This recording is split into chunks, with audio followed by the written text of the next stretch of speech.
Hi everyone, welcome. I am Galliana Angel. Welcome to my Friday night free readings, free mediumship and channeling of our angels, spirit guides, and past loved ones. I'm going to take a few moments to raise the vibration while we wait for a few people to catch up and join in. So welcome, relax, get comfortable, do whatever you need to get comfortable, and we will begin in just a few moments.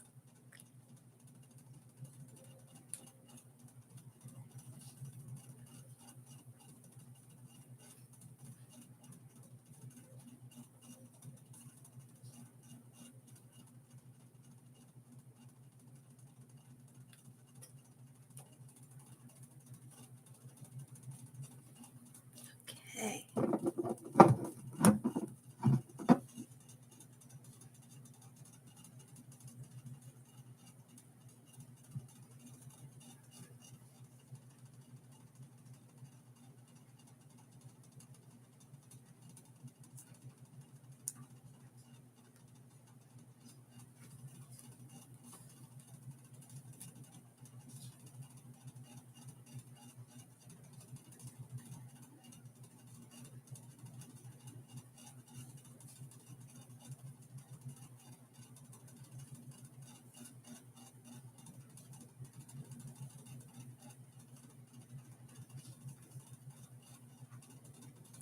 All right.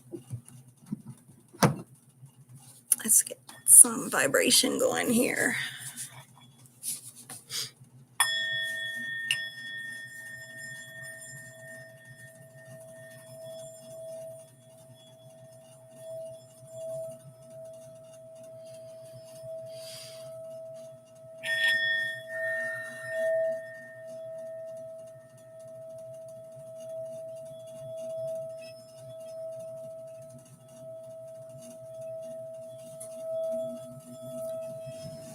Welcome, everyone. Come on in.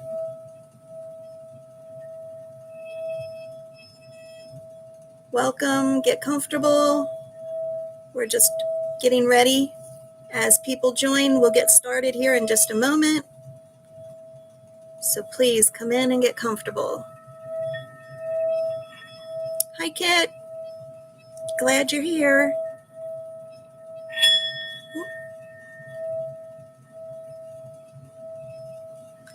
Hey, girly. Michelle. Yay. Welcome.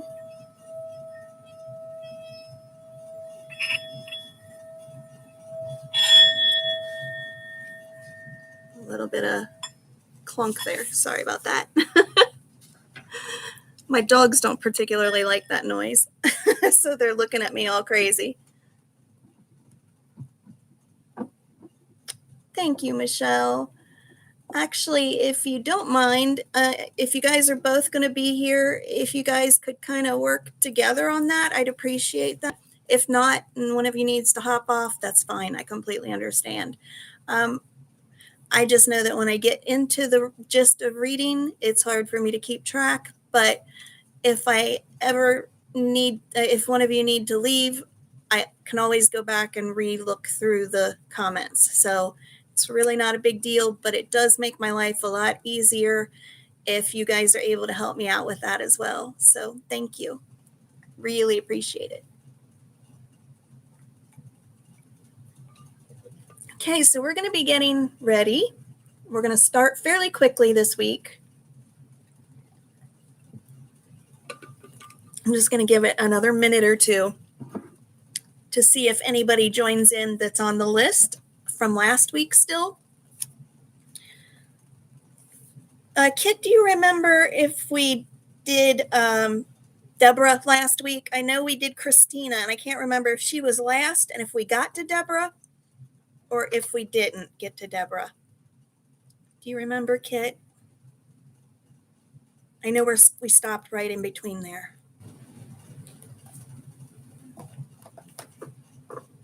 We actually have a list already from last week. Hi, Blue Moon. Okay, we didn't do Deborah last week. Okay, so we'll see if she shows up. We'll give it a few minutes and see who joins in. We do have a list still going from last week of people that we didn't get to. So as you join in, if you put your name on the list last week, please let me know that you're here so that we can make sure that you get your reading in order of when you requested it. And if in the next couple of minutes nobody from that list is present, we will just take whoever is present that wants a reading. So we'll give it a couple of minutes. Are you guys able to hear me okay without a microphone? I have a Lavelle microphone that I use, but the clip broke and it gets really tiring trying to hold it. So can you give me a thumbs up or something to let me know if you guys can hear me okay? Because if I have to, I will plug it in.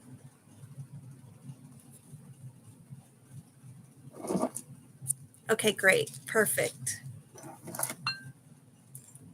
All right. So I've got, while we're waiting, I'll have to repeat this the more people get on, but while we are waiting, I can share with you a couple of things. For one, we're doing things a little differently this week. I plan on trying to go live and give as many free readings as possible now that I'm back. As much as my energy allows me to, as well as trying to balance business and health. So I will offer more ongoing free readings, but in order to sustain the amount of energy and time that I put into it, I am now asking for donations. If you feel guided, if you're unable to donate, please, no pressure, no stress. I'm not going to check you to see if you donated and give you a reading. You are welcome to the reading. The readings are free. I'm only asking for donations if you're able and you feel guided. Now, I will let you know, and this is not any kind of a ploy to get money, because I really am a light worker. I'm doing this for free out of love, unconditional love for you and wanting to help you guys heal. Hi, Sparkle. Hi, Shantae. Welcome. Welcome, everyone. But just so you know, I have found I don't ever want anybody to donate that is going to put them in a burden situation or a bind where they're going to have to do without something or stress about it, because that's not what I'm about at all. I do not encourage stress. I do not want to trigger limiting beliefs around money. But I do want to share how the laws of abundance work is if you're able to give and you're just on the fence, maybe money is a little tight, but it's not going to really burden you. I have really found that the best way to grow abundance is, and this is not towards me, this is to anything. This is giving to charity. This is giving to family or friends or to church or the temple or whatever it is that you may consider giving to. I have really found that when I give, the more it truly does bring it back to me in full fold. Now, that is a lesson from a spiritual coach. That is not asking you for money. So please, I'm just letting you know, though, that you might want to try that out, not with me, but with something else, just to see how it works, because I really did find in the past that when I gave money at church or to charities or someone else, when I really didn't have the money, but I did, but it wasn't going to cause me a real hardship, just that faith of giving it and trusting that the universe will bring it back to you and provide when you need it, it always happened. And then mysteriously, I'd get a check in the mail from an insurance rebate that I wasn't expecting, or something crazy that just seemed almost magical because it had never happened before. Don't let that apply to me. I'm just saying that because it brought it to mind as I was talking about that. Anyway, but the point is, if you ever do feel guided to donate, I did put my forms of payment that I received through in the comments. I can accept PayPal, Venmo, Cash App, and Chime, because I bank through Chime. So please, anytime that you feel guided to, go ahead and give there. Whatever, anything is welcome, whether it be 50 cents or $1. whatever. It's gratefully appreciated. But with that, I also wanted to share a great announcement, and I will wrap this up so we can get started here in a minute. But also, I wound up launching just yesterday, and actually it went overnight, so it's not even been since yesterday. It was in the middle of the night last night. My new memberships. So now, if you enjoy spending time with me this way and you want more content of both readings as well as forecasts, energy healing, spiritual coaching, life coaching, and things of that nature, I am launching my membership platform where it will be all performed through Facebook groups as long as Facebook cooperates. I am having 2 levels of membership. And I am super excited about that because I feel like you're going to get so much for your membership. In fact, I'm going to go over that with you really quickly. 2 different levels, and they are going to be, I had it really handy, and of course now it's not. Let's see. It's just not pulling it up on my phone. It's circling. So basically, 2 different levels of membership now that you can join in. The first one is called the Amethyst Soul Family. And that Amethyst Soul Family is going to provide you for $15 a month. And you can cancel at any time if you do not find value in it. But it is my hope and wish for you that we will have a great time together. If I can go from memory, since this is not pulling up. Oh, wait a minute. I can go to the individual group and do it. That looks like it'll come up. Okay. Basically, with the Amethyst group, it's still not pulling up. I apologize. I thought I was prepared, and I was, but leave it to the phone. Basically, from the top of my head, the Amethyst group is going to receive at least bi-monthly, and everything is at least when I say this, because when I can add more, I will add more. But you're going to get at least bi-monthly videos about something very important spiritual-wise, spiritual life coaching, as well as important topics that need to be discussed in the world at that moment, what guides and spirit are saying is happening at that moment. It's kind of going to be a spur-of-the-moment spiritual conversation about what needs to be discussed at that time. You're also going to receive a monthly forecast, which will be an energy reading about what's coming up for that month for the group. And it's going to be intuitively channeled for specifically the Amethyst members. You will also receive first invitation to all new announcements and events. Anytime there are free events like this, you will get first announcement before it goes out to the public. You will also get discounts on any services, products, my new classes and courses that are coming up, as well as some products that I'm going to be teaming up with and partnering with some amazing people. Like my daughter has created her own jewelry business. I know a couple of you amazing souls have your own jewelry business. Some of you are artists and have your beautiful paintings and sculptures. There's other readers and coaches out there. I'm going to partner up and team with some of them. And with that, I am going to sometimes offer special surprise gifts as well as discounts to Amethyst members that are only going to receive that discount that the public won't normally receive with my products, and any partners that I partner up with that are willing to offer that discount as well. You're at least going to hear from me 3 times a month just on what I give you directly. But then that's not counting also a Facebook group where things will go down, where we will have constant interaction and conversation. I will also sometimes do free readings in that group, as well as offer other valuable content. So For $15 a month on the Amethyst level, you get at least 3 contacts from me each month, plus what goes on in the Facebook group, the discount, the invites, and sometimes special gifts. For the second,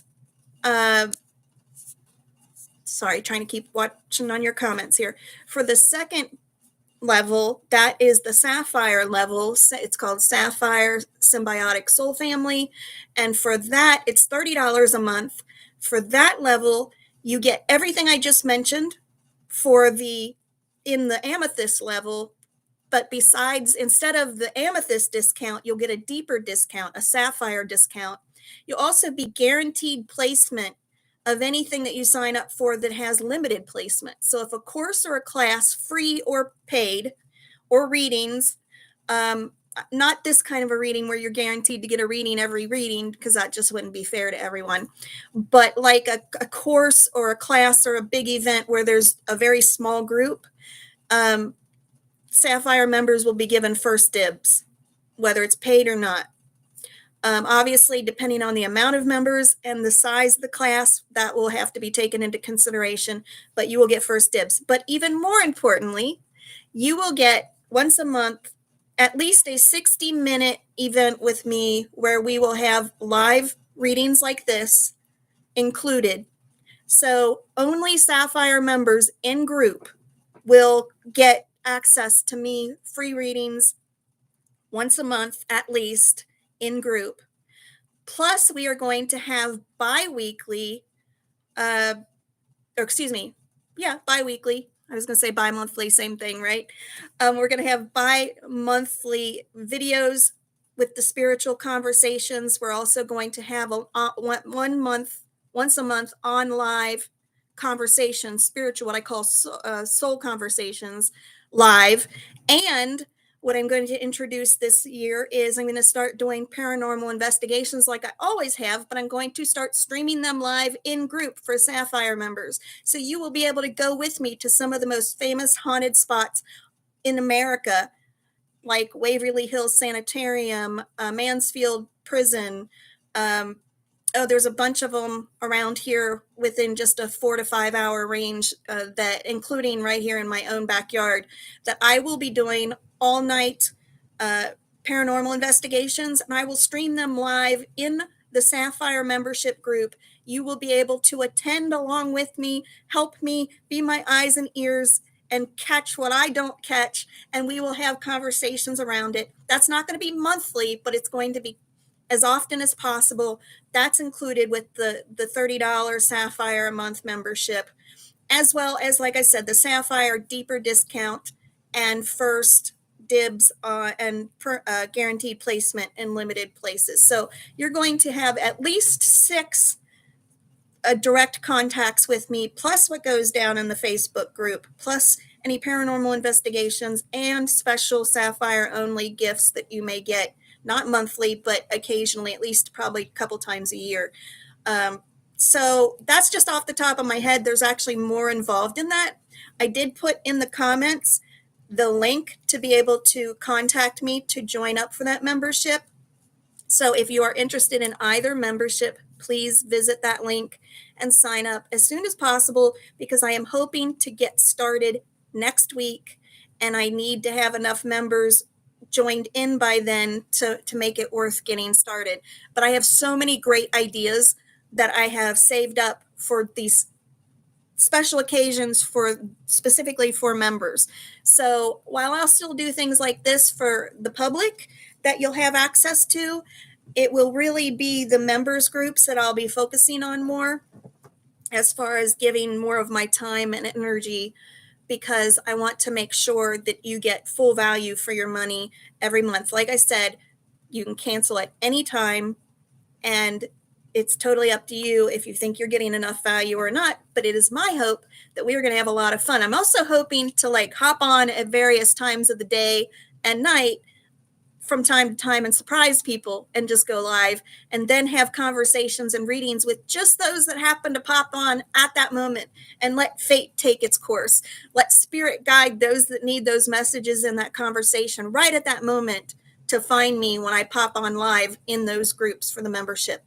So if you're interested, find the comment at the bottom of the comments.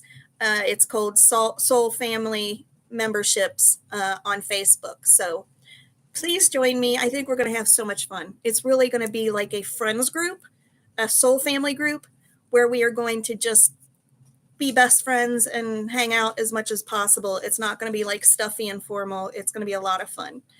Hi, Zainab, and anybody else that joined that I may have missed. Okay, so with that said, there's also a link there for my beta version of my course that I announced last week.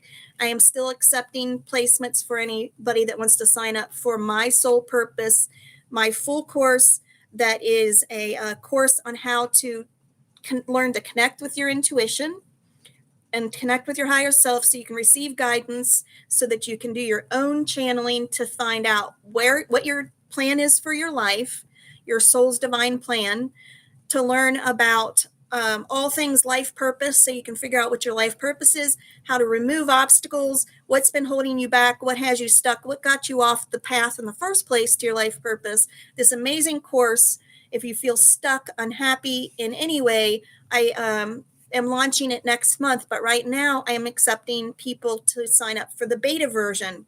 And all I need is some feedback from you, some feedback on how the course works, if you like it, if you don't, a testimonial and a review. In exchange, I'm giving you half off. You get the full course and everything involved, but actually it's going to be customized around you as we go. So it's going to be a very personalized course, full length, in-depth, immersive process, life-changing, transformational course.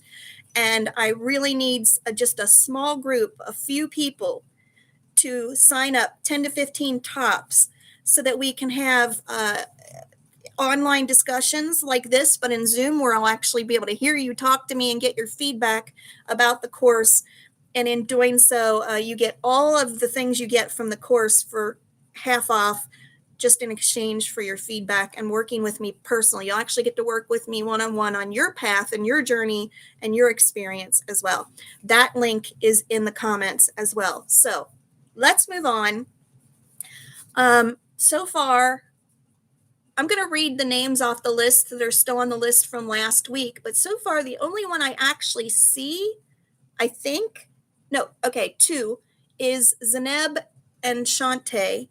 But I'm going to read the list, and then we will go in order here. So we have Deborah, Carol, Heart's Love,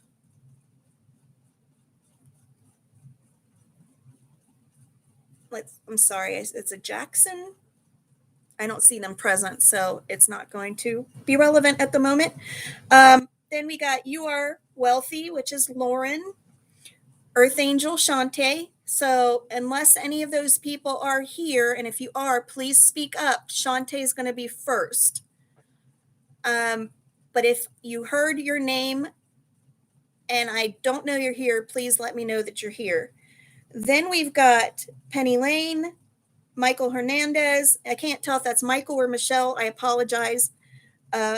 Mona, Ethel, and this one I totally apologize in advance, but we got Aishi Terayanu, Jen Adams, Chrissy Chandler, Zainab, and Kita and Tatiana. So, Michael, thank you, Kit. Got that. Perfect. Okay, so Shantae's here. I know Zainab's here. So at this point, unless one of those other people jump on in between those two, at this point, it's going to be Shantae and Penny Lane, then Zainab. So those are the three in order right now. Now, just letting you know, if one of those other names that are ahead of you jump on before I get to you, then you're going to get bumped down the list, but you're not losing your place. It's just they're not here yet. And if they join in the meantime, then I will have to put them ahead of you if they're ahead of you on the list. So please pop on, let me know you're here if your name is on the list. Obviously, I already got a lot of names on here, but that's the great thing about it is it's not great, but a lot of people that are on the list can't join in today. Their name will remain on the list for the next time. But this means even though this is a long list, you still might get read today, even if your name's not on the list as of the moment. So if you are here and you want a reading, please go ahead and let me know in the comments. One of my helpers will let me know if I miss it. But in the meantime, go ahead and put your name there, because there's still a chance I'll get to you today if everybody doesn't show up. And if not, I promise I will keep your name on the list, and I will, as long as you like and subscribe to the channel and any post that you see on social media, you will get notified when I go live again, and you will be taken in order. And next time you may join in and none of the people ahead of you may show up. So you may be the very next person. So do not let that discourage you, because we still can definitely get to you, possibly today. And if not today, then the next time. Okay, so what I am doing real quickly is checking. I heard a message, and I unfortunately missed a couple of people last week, their messages that they were having difficulty. So if you see me checking social media, it is not to be rude. It is to make sure that nobody is struggling, that can't get in, that I don't want to miss. So we've got exactly, Shantae. Okay, so I'm going to share a couple things while we get ready, but Shantae, would you please, I need a couple of things for you to prepare. If you have a direct question, then I need to know what that question is, so get it ready in your mind. If you don't have a direct question and you just want a general reading of what Spirit wants you to know or what you need to know right now, then just say you want a general reading.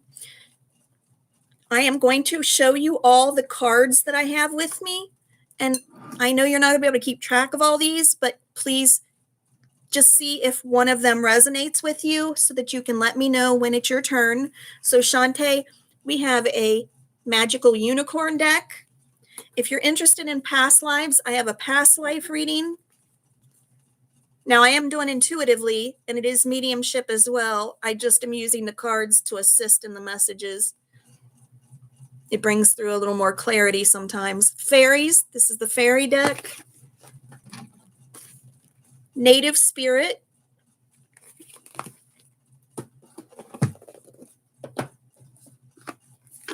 Earth warriors.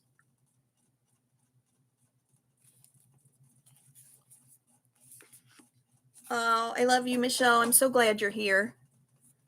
You're awesome. Thank you, Kit, for taking care of Willow there. I have an Akashic Records deck.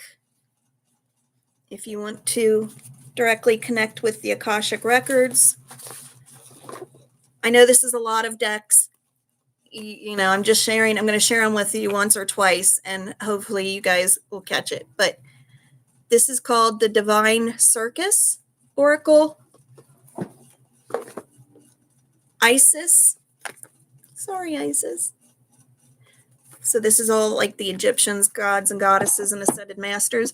And then for us star seeds or suspected star seeds, I have the Starseed Oracle as well as the Starseed Tarot, if you have a preference between tarot or oracle cards. Okay, so hopefully, Shantae, you caught that, and at least one deck maybe calls out to you, hopefully. So when you are able, Shantae, you can go ahead and tell me your question or what kind of a reading you want. Not only am I connecting with past loved ones, which I can, but I can also connect with your spirit guides, your angels, or any ascended masters or spirit that want to come through for you. You may be surprised, but there could be an ascended master or even an ET that wants to come through for you. So let me move these over so I can read it.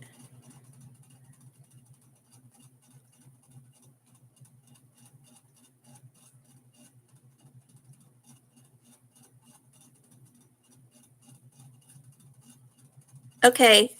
Blue Moon Willow is Alessica. Hi, Alessica. Glad you told me that. Thank you. If any of you know me, we've conversed in the past, and you have a different name that you're coming through as, please just drop your name and let me know who you are. Because I want to make sure that I know who it is I'm connecting with. Obviously, if we don't know each other, welcome. And I'm glad to see you and meet you. Glad you're here. Okay. A lot of people on the other side, so I appreciate anything they have. Egyptians and past lives. Okay. Egyptians and past lives. Absolutely. We can do that. Now, for sake of time, because last week some of these readings ran quite long, and I want to get to as many of you as possible, I'm only going to do 1 or 2 cards at a time, so that we don't run into half-hour or longer readings. But that is perfectly fine.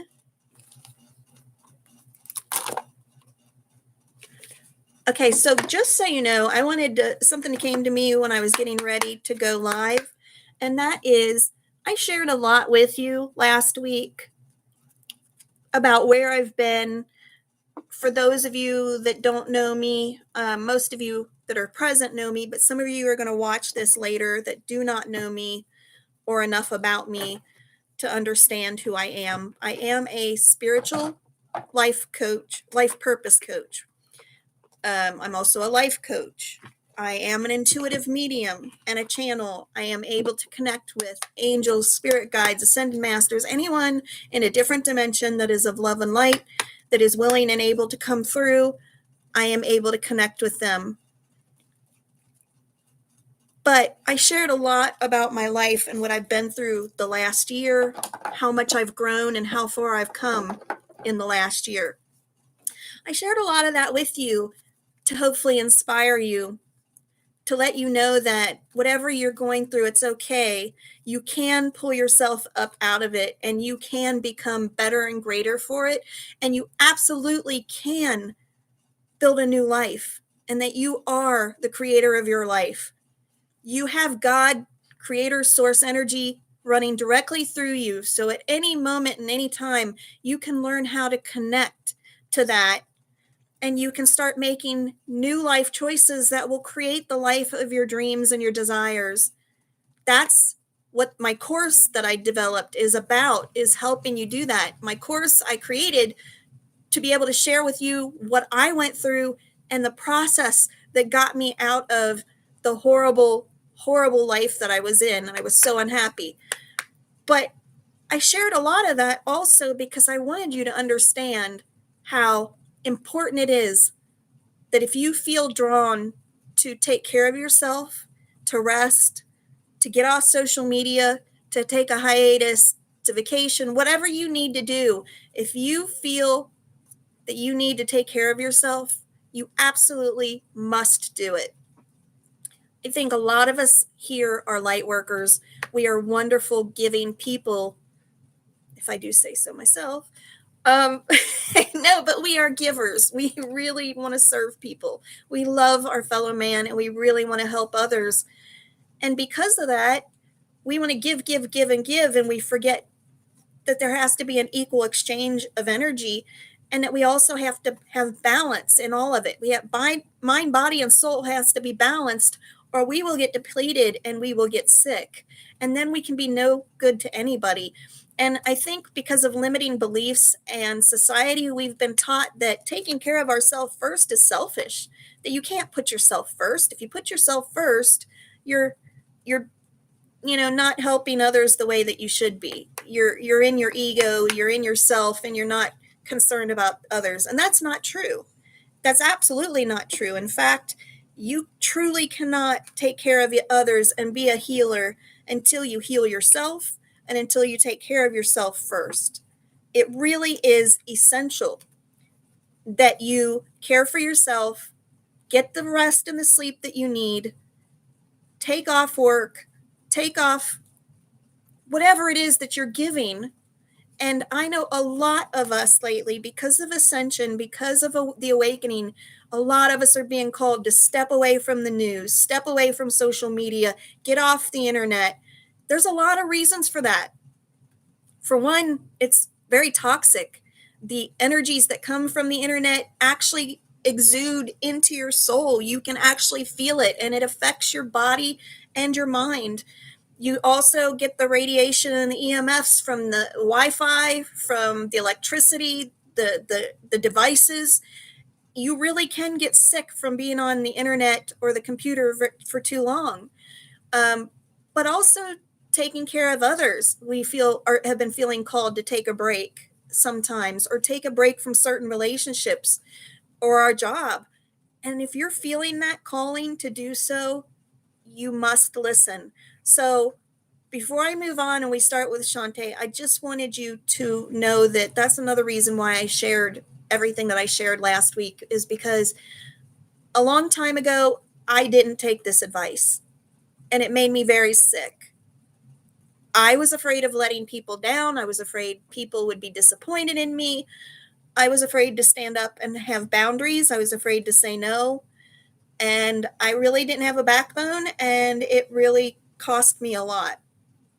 Now, thank God I learned a lot of valuable, important lessons through it, but I had to learn the hard way. And I really suffered in some big ways.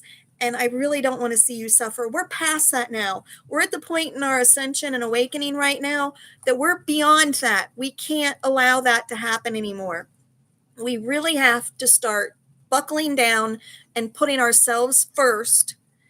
We have to get all of our healing out of the way, do our inner work so that we can be there and we can show up in a huge way for the collective and our fellow family and friends and fellow humans, because now more than ever we are needed.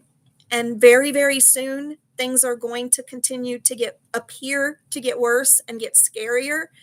If you're in the know, you know it's all for the higher, greater good, and that it's got to get worse before it gets better, because we're exposing all the corruption and the evil, and we're peeling back the layers of all the bad that we have missed and we're not aware of, that was hidden from us for so many years.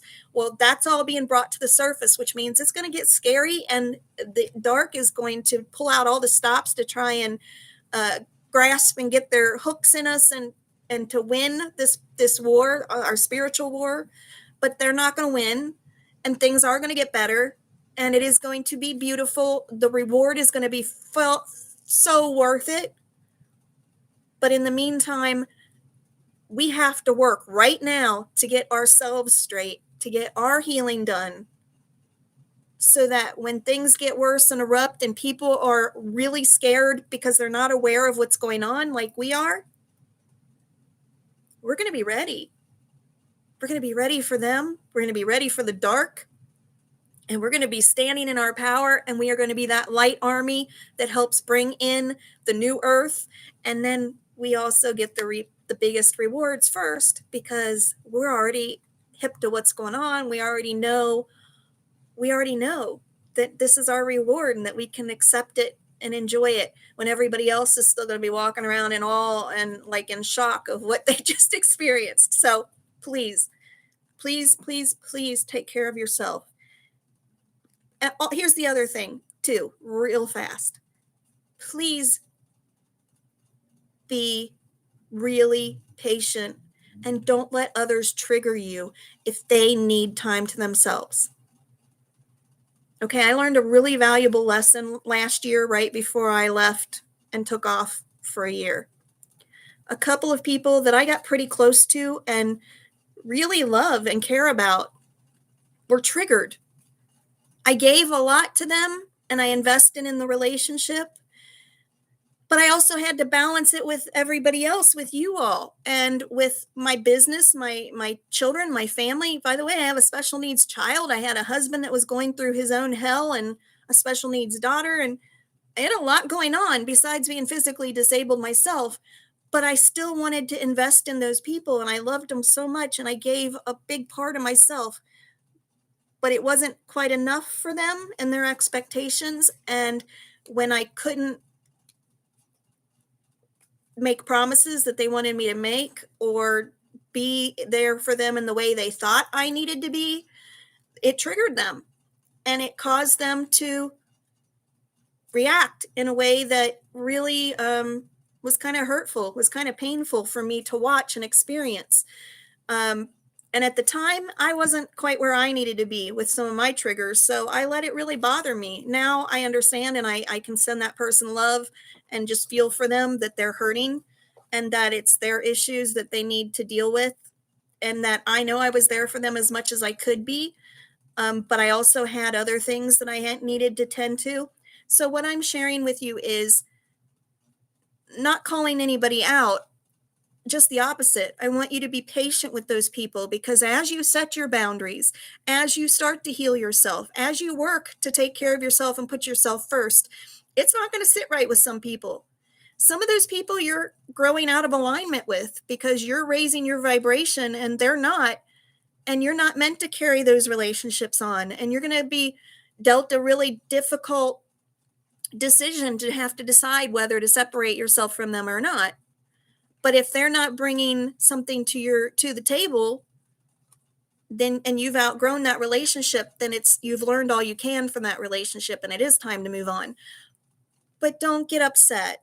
Don't be hurt. Okay? Don't let them trigger you. Recognize that it's something within them that they need to work through. Love them, send them love. Even if you stop talking to them, you can still send them love energy and hold space for them that they heal what they need to heal. So just be patient because right now we're working through unprecedented times and we're recognizing people are having to take steps that they never took before. And some people are working on the healing and some aren't. And that's going to become very evident very soon at who still gets triggered, who doesn't. And we are going to have to be very patient in a big way to allow ourselves to separate and be completely neutral to whatever happens and not let it bother us and just say, okay, I still got a lot I need to work on. Obviously, that's what they need to work on. And that's okay. That's okay because that's where they're at in their position right now with their journey. And that's exactly where they need to be. And they'll get to those things when they need to. It has nothing to do with me. And I will just stay over here in my lane and do what I need to do. But you can still love that person. Okay? Thank you for your patience with me. But I just feel that's a really valuable, important lesson right now. So thank you for listening. We've got the Isis cards and the past life cards. We are going to shuffle these together. I call upon Shantae's her higher self. I'm going to connect now to Shantae's higher self.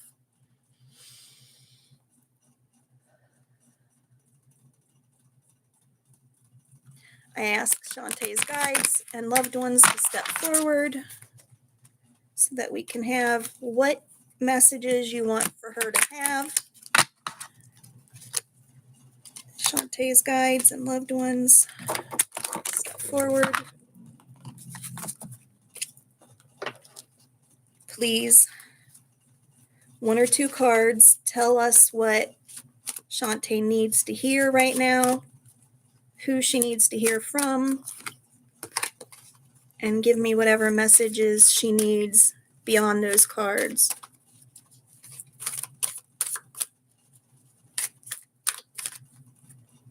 And let me somehow...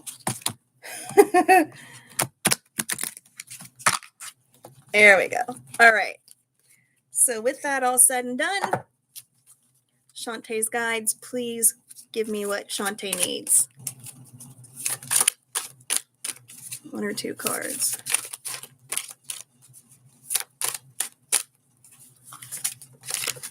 Oh, there it went. Okay. Anything else? No?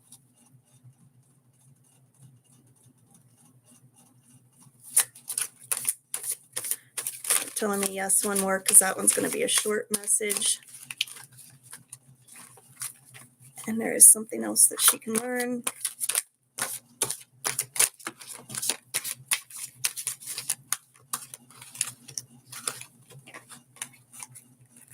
Okay. That was a past life card, by the way, that came through. So I am being told I talk a lot and I walk you through my process if you're not familiar, because I want you to know exactly what I'm doing so that it can help you in case this is something you're interested in doing. And that was the second card. Okay. Now we set these aside. By the way, Shantae, both of those cards are past life cards. So they're telling me that's what we need to focus on at the moment. A little bit of work needs to be done there. And your first card, which I just knew, girly, this just reads you. I can feel this about you. I think you may already know this in your heart. High Priestess or Priest card. You are a powerful mama. All right, this short and sweet message, and then we'll take whatever guides bring through with it. You probably already know that, didn't I just say this? You probably already know that you were a high priest or high priestess during one or more prior lifetimes. Most people who have held these roles have a conscious sense of it. You've also retained your heightened spiritual knowledge, which this card is urging you to put into greater practice. It's time for you to reignite your spiritual power and use it in service to your divine mission of healing, teaching, and helping the world. This card urges you to release any insecurities you may have about your spiritual abilities or any fears about others knowing your beliefs. Okay. All right, they're telling me to go ahead and do the second card, and then we'll get their full message coming through after that, because it ties into this one as well, they said. And your second card, you talk a lot too. Communal living. It's communal living. Let's see what this says.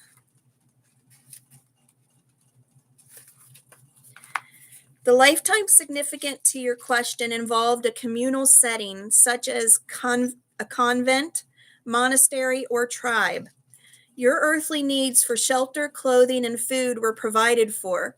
Although you held a job within the community, you fulfilled your responsibilities for the group and not for your individual gain. In your current lifetime, you may feel troubled by the concept of money, individual earnings, savings, and bills. You may feel unsupported because your soul is accustomed to having a community support system.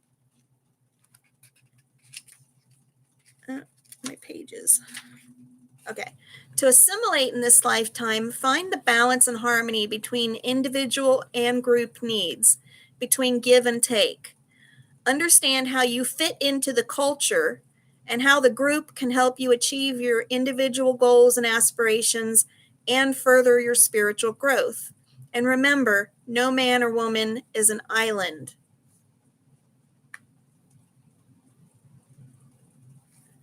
Okay.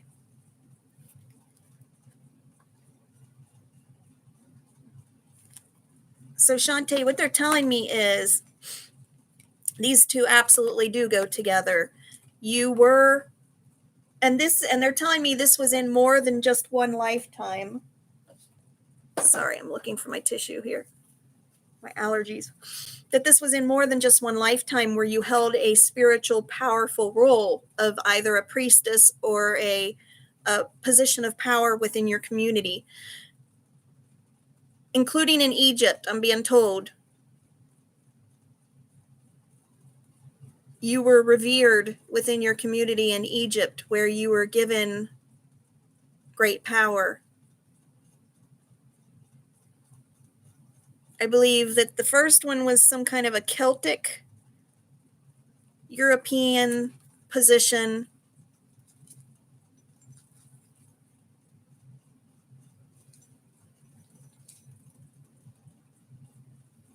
Towel.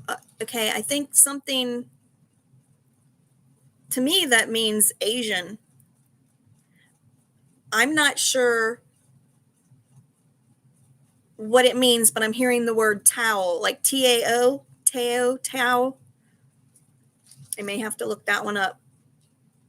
But I believe that was another lifetime, something associated with that culture.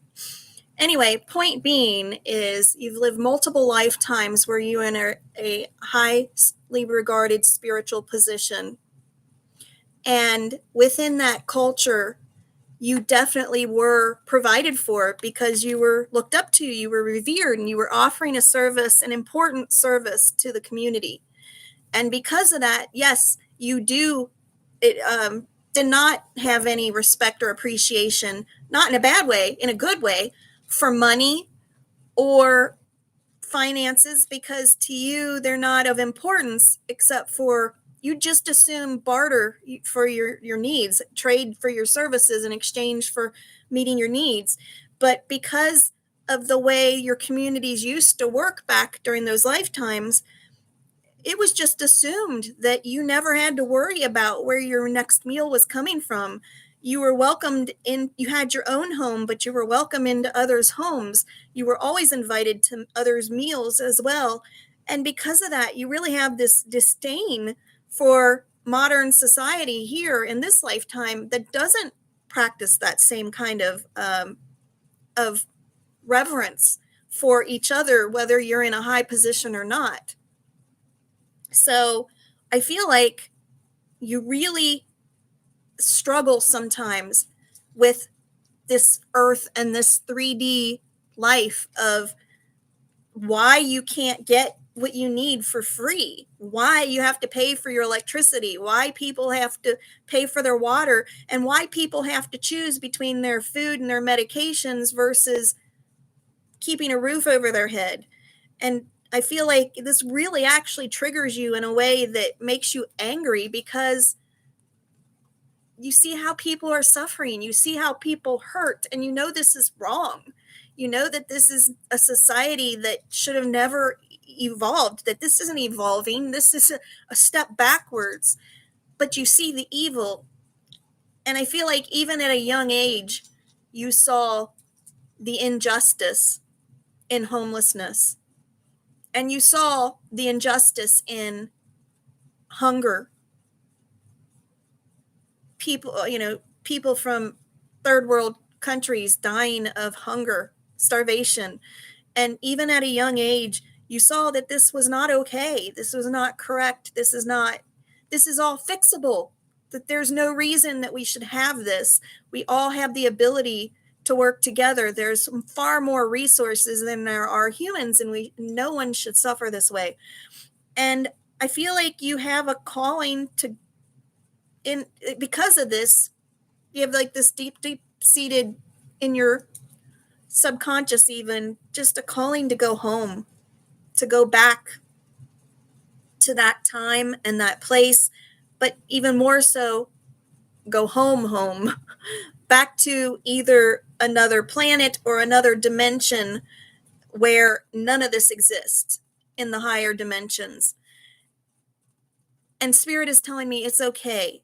You need to know that it's okay, that they're actually calling you priestess. It's okay, priestess. It's all going to get better. These are the lessons that humans came to learn in this lifetime.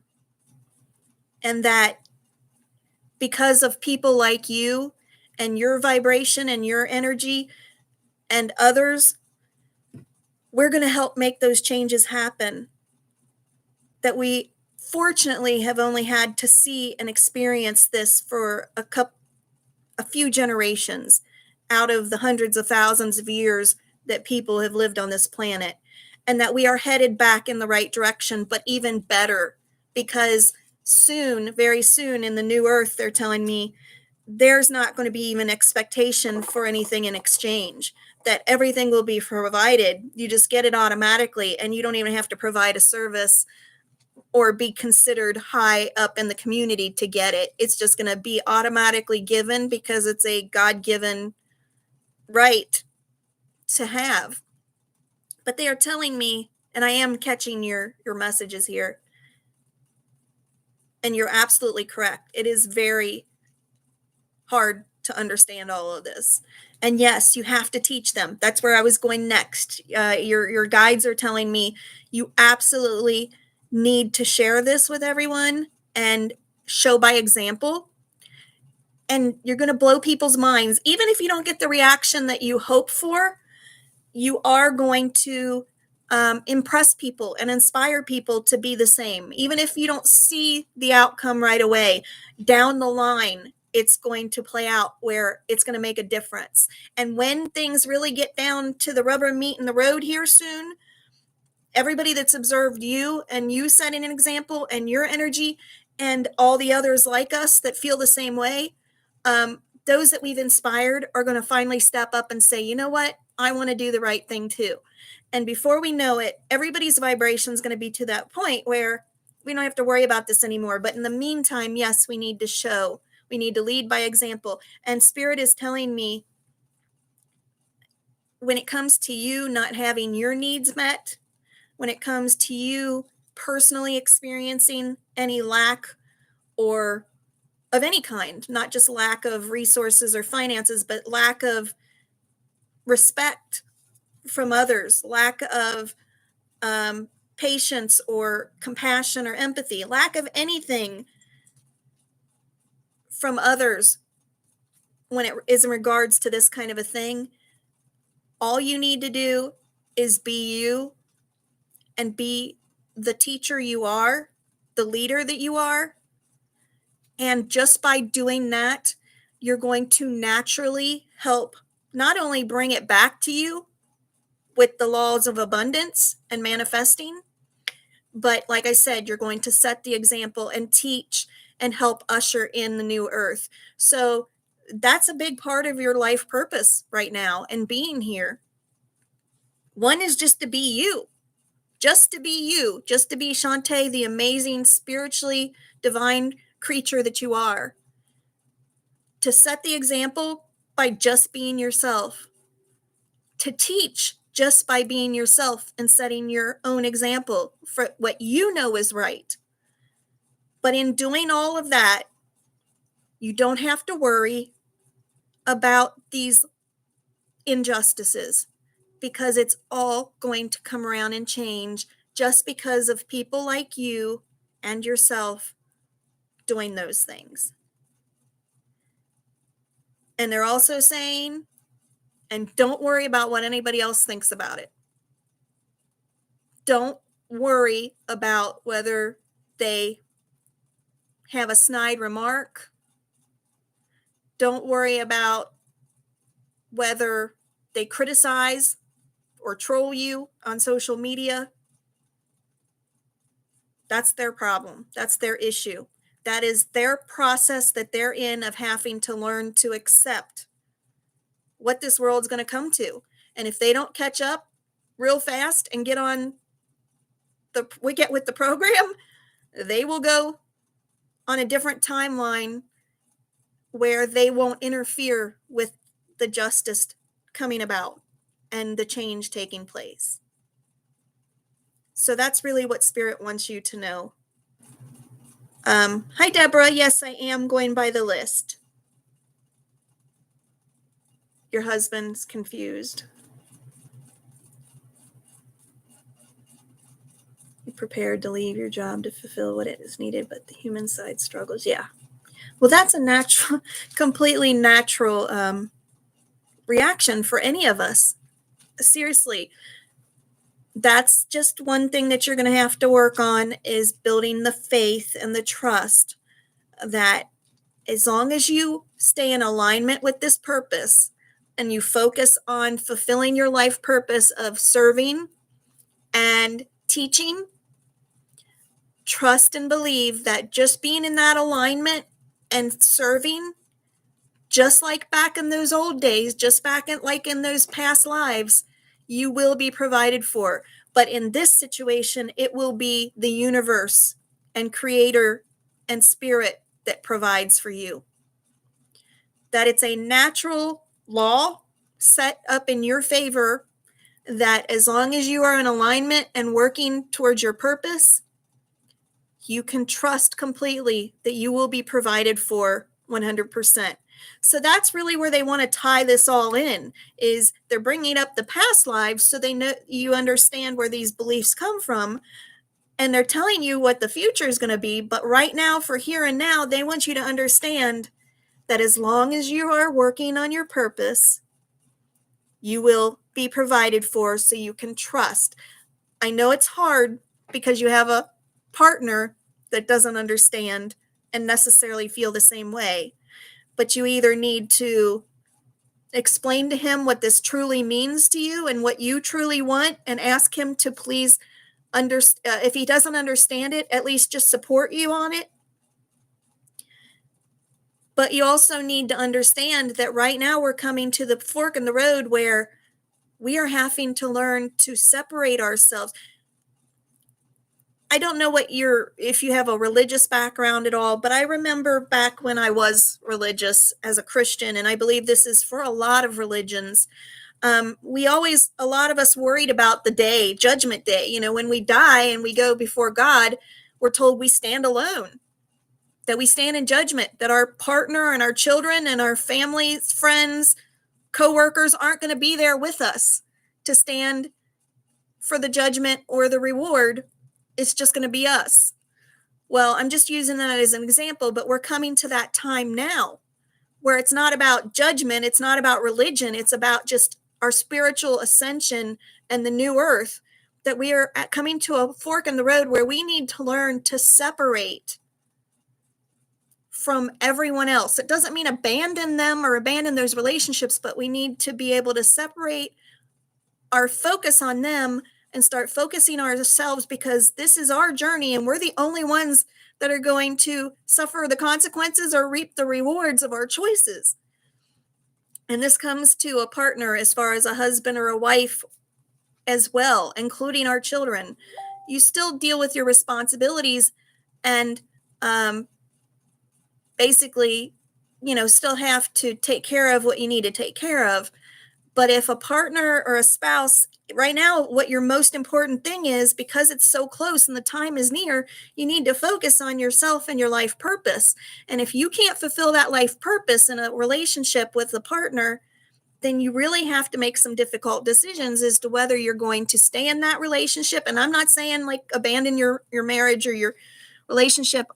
Only you can decide that. But what I'm saying is you're going to have to decide to either stay in this relationship and deal with the hardship of a disapproving partner, which then you're going to have to weigh whether the benefits of that relationship are enough, or do the negatives outweigh the benefits, or are you going to decide to move on from that relationship? Because a lot of us right now, and I'm not saying this is you, only take that if it resonates, but a lot of us right now are being called apart away from our relationships because we've outgrown them. They're no longer serving us as far as our ascension goes. And a lot of these relationships are holding us back from fulfilling our life purpose. And if we can't fulfill our life purpose, then we're a missing piece of the puzzle of the human collective's ascension, because each one of us is a piece of the puzzle and plays a part in the human collective ascending. And each one of us that doesn't fulfill our purpose because we choose to stay in a stagnant relationship or allow a job to hold us back, or we hold ourselves back out of fear, that's a piece of the puzzle that remains missing. And then it's going to take more work, more effort, and take a little longer for the collective to ascend as a whole to make up for those energies that are lost.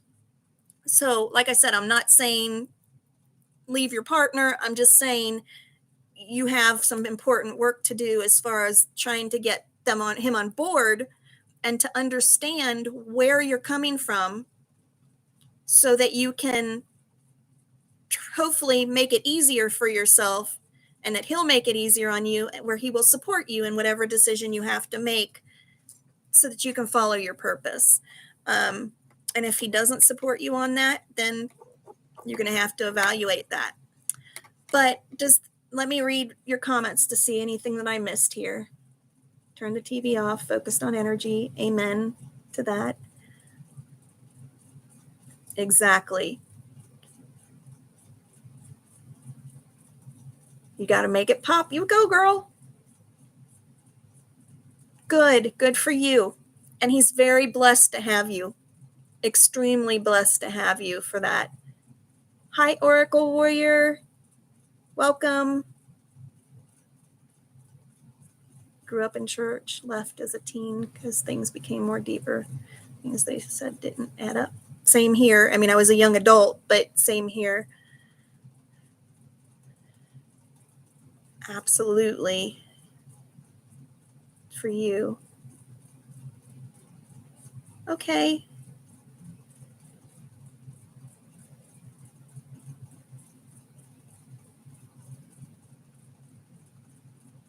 All right, Oracle Rennie. Hi, Rennie. Thank you. I was just going to say, who is Oracle? Awesome. Well, I'm glad you're here. Okay, Shantae. Right. No stagnation, procrastination, and none of that. Absolutely.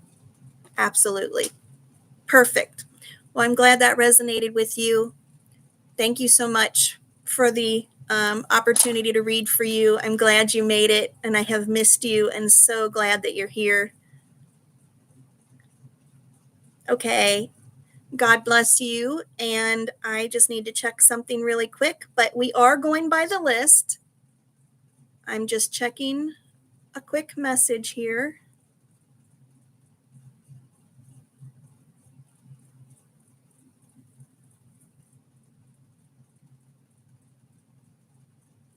Perfect. Okay.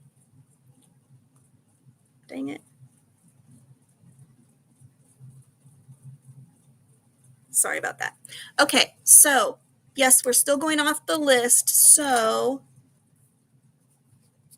if you want, I'm going to mark off beautiful Shantae. So now that Deborah is here, Deborah will be next, then Penny Lane, then Zaneb. So Deborah, Penny Lane, and Zaneb. So while I separate my cards back out, Deborah, if you're still here with me, you are next. I need you to please decide if you have a specific question or if you just want a general reading. Also, what kind of cards you would like me to use. And if you need me to show you the cards again, let me know and I'll show you the options. And while I'm doing that, for those of you that have just joined, I have announced at the beginning that I am going to try and go live as often as I can. And, but I also have to balance it with my family and my business, and most importantly, my energy. So with that being said, I don't mind doing the free readings. I love it. It's my big part of my calling. But I have been called to accept donations for anyone that feels that they can offer a donation in exchange for their reading. I would greatly appreciate it. I did put in the comments the methods of payment for donations if you're able to give. If not, please do not give if it's going to burden you or cause a problem. Only if you're able, only if you feel guided to, then please do. If you're not able, that is okay. You can still help support me and exchange energy with me by liking my videos, sharing them with as many people as you can. Please share. That's how you can help me get the word to everyone, and I can reach and help more people. And also subscribe so that you get notifications for future events as well. So please do so however you're able to give. All of that is giving. So whatever you're able to give in what form, including prayers, energy exchange, whatever, is all greatly appreciated, and I love it very much. Thank you. Okay, so Deborah met someone and would like to know if they are the real deal.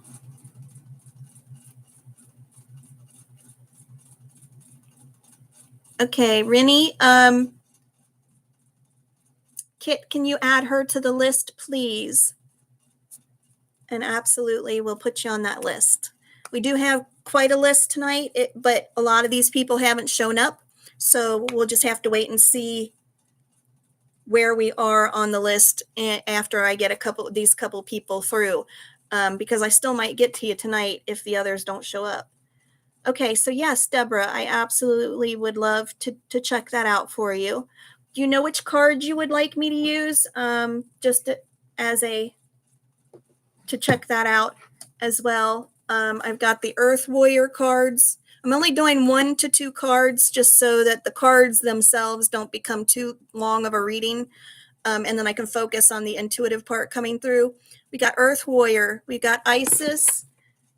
We got the Akashic Records. Everyone, please listen up if you are going to get a reading so that you can see these cards. This is probably the last time I'm going to do these. Akashic Records. If you're a Starseed, I got Starseed Oracle cards and I got Starseed Tarot, if you have a preference. I have Divine Circus, Past Life, Unicorns. I see you, Deborah, gotcha. I'm going to show these just for everybody else's sake. Native Spirits, Fairies, and the Unicorns, and this is the Starseed Oracle, just so in case seeing them or hearing the name draws you to them. Okay, so the real deal, is he the real deal?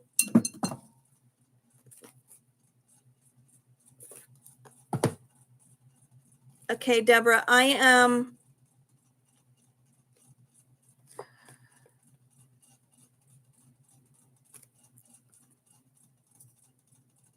and if your dad has a message, okay. I am feeling drawn to doing the Starseed Tarot. Now, this is particularly for Syrian starseeds, but they work for anybody. I don't know if you, without asking if you resonate with the Syrian stuff, but I just feel like this deck is going to give better answers for you than the rest. Even though they're very large cards and it's hard to shuffle them. While I'm getting ready, I'm also disconnecting from Shantae's higher self. Sending away Shantae's guides with love and appreciation. Thank you, thank you, thank you. I'm now connecting to Deborah's higher self. I call in all of Deborah LeBeau's higher guides, past loved ones, spirit. Please step forward. There's definitely a father energy here, Deborah. And an aunt. And a grandmother. Along with a bunch of guides. Okay, so Deborah would like to know if this guy is the real deal. Can he be trusted? Will she get what she needs out of this relationship, or should she move on? Is basically anything about this person, please, that she needs to know. All right. These cards are wonderful, but they literally are twice the size of my hands. So it is hard to shuffle these. Haven't used them in a little bit, so I want to make sure I get them cleared and shuffled well.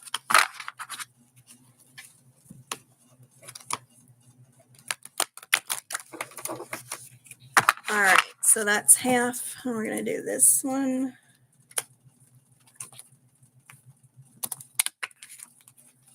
So I believe we got Penny Lane will be next, then Zeneb. And then I'm going to go back over the list and make sure nobody else showed up. That if you were here last week and put your name on the list and you are here and have not said hello yet, please let me know you're here so that if you said hello, the people that I mentioned I know are here. But if anybody else has joined in and just not said hi, please let me know so I make sure you get your reading. All right, here we go. 1 or 2 cards. What does Deborah need to know from her father and about this man?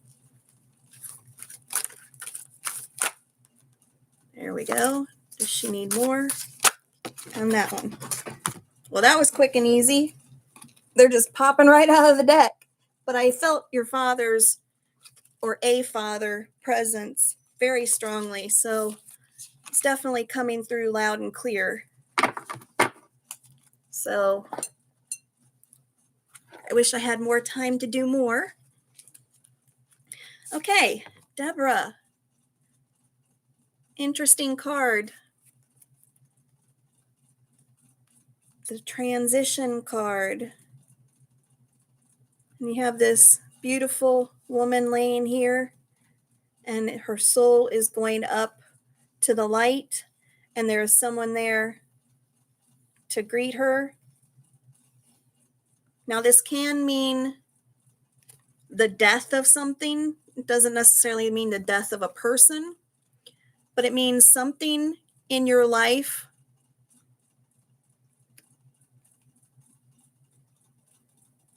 or someone around you is going through a big transition, the death of one thing and the new birth of something else. So let's see what the card, the message says. And bear with me, because as much as I love this deck, it's a little different than a typical tarot deck. And sometimes it's a little hard to find these meanings in here. Okay, so one of the most upsetting keys of the tarot, the traditional tarot, this would represent the death card. People get really scared when they see that, Deborah. It's not something to be afraid of. It rarely ever means a literal death of a person. It means the death of something, and it may be a good thing. It could be something that you don't want in your life anymore, and you've been waiting for it to pass on, so to speak. But it's probably also the most misinterpreted, as all too often. Sorry, my little monster's here. No, lay down. This card is often misinterpreted because all too often it's understood to mean a physical death. From this ancient tradition stems the superstition surrounding the number 13. It does indeed hold a very powerful influence over the collective consciousness of our species. From the starseed's perspective, death is merely transition from one thing to another, from one reality to another, from one density to the next. While the transition key does imply that something is ending, it most definitely focuses on a new, perhaps unknowable beginning. From her cold marble sarcophagus, a spirit moves, and that means the sarcophagus she's laying on. She moves through the tunnel, described by so many who have reported near-death experiences and out-of-body experiences. The light shines brightly warm and inviting, and it speaks an allegory of how death is not final, but rather a shift to a new experience. This is not meant to be taken literally, it's meant to be symbolic. Death, interpreted by the evolving starseed, is a change of form, but it is not an ending. Perhaps the most liberating of all spiritual understanding is the acknowledgement of our own immortality, which we can apply to all life. Nothing ends, it transmutes form. Even the densest matter, such as steel, eventually rusts and returns to the earth, and from that mineral deposit, new life arises. This key is a powerful tool of transformation.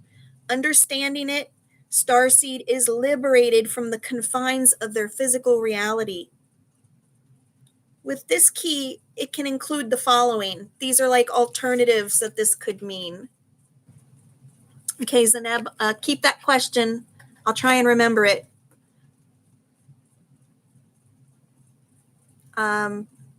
13 was your dad's day of truth. Amen. That's awesome. You had an out-of-body experience. That's great. But also I heard that while I'm going to get back to Dad, but I heard that when I was reading this, that Dad spoke up and said yes. But first, I want to finish the alternate possible meanings for this card in case any of these resonate. If any of this resonates too, then it's an alternate meaning to the card for you on top of what I already read. What is ending now, right now for you? And how can you transform the grief into a higher understanding of the process? What needs to change right now in your life that you could benefit from the ending of it happening? What do you need to let go of in order to grow? And what is it that you fear that you're going to lose? How are you coping with your grief? And what are you learning about the meaning of immortality? So ponder on those questions because they're important. But also, Dad is saying, even though you say you understand that death is not final and that when you lose somebody, you understand they're still around, otherwise you wouldn't be here for this kind of a reading. He's saying it's still hard for you to grasp. And he wants you to know that he's the perfect example of it.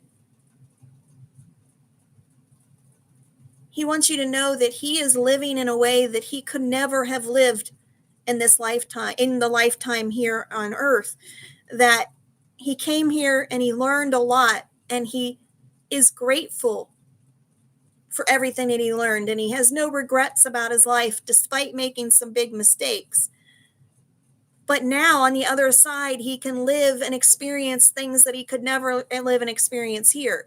So he's saying he's the perfect example of the fact that something that appeared to be so awful, appeared to be such a loss for your father, was a huge win.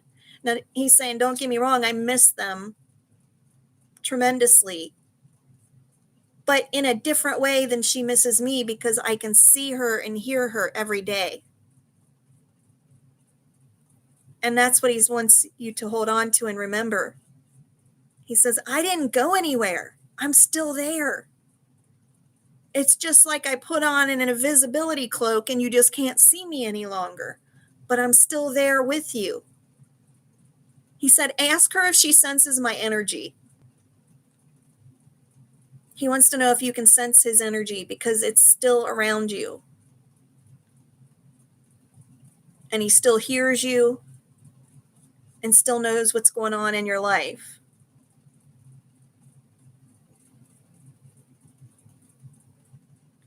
You've been helping your younger daughter, and it's time to go home and get on with your life. Yeah, let me see what they say about that.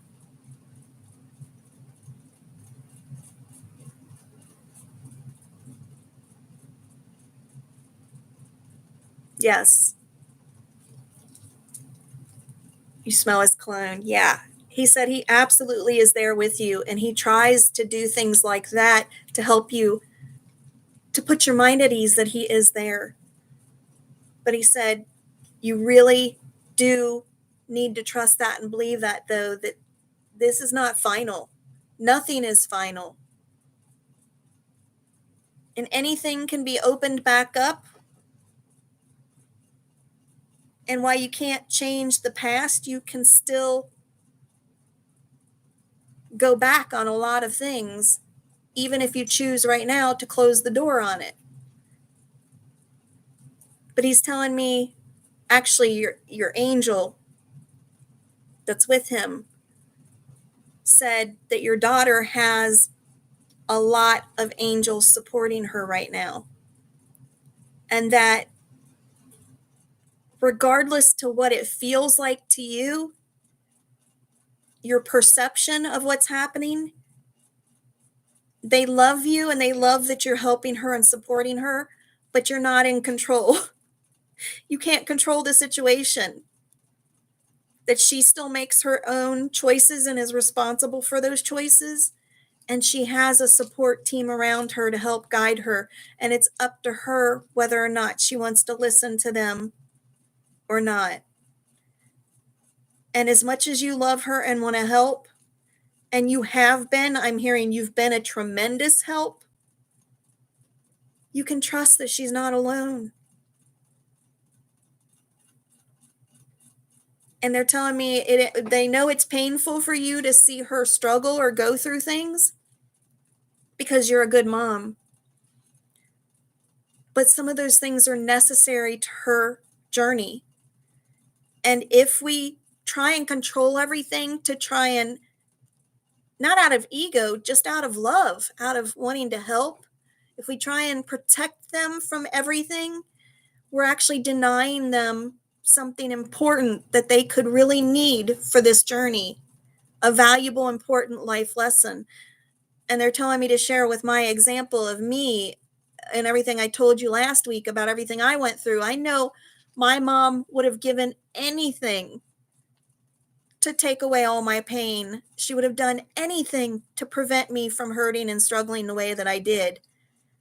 But had she been able to control that completely and stop all that and protect me from it all, I wouldn't be sitting right here right now as strong and having the courage that I have now. I wouldn't be the new version of myself, the better version, because I wouldn't have learned from what I went through. Yes, it was painful, but it was necessary. And if you would have asked me back then if I wanted to go through all that, I would have said, hell no, I don't want to go through any of that. Why would anybody want to go through that? But you ask me now, a year or two later, if I would change it, and I have to say no. I do wish that I could do it a different way, but it wouldn't have had the impact on me that it has had. And that impact was exactly what I needed to get to this point. So they're telling me you have done a great job, but now, like I said before, more than ever, it's time for you to take care of you and work on your journey. Yes, you know in your heart you've done all you can do. Absolutely. Absolutely. So let's do this last card real quick. The 8 of Flames. And as you can see, you've got a bunch of fire. You got torches here, and there's 8 of them making a circle of fire over this beautiful scene. The 8 of Flames.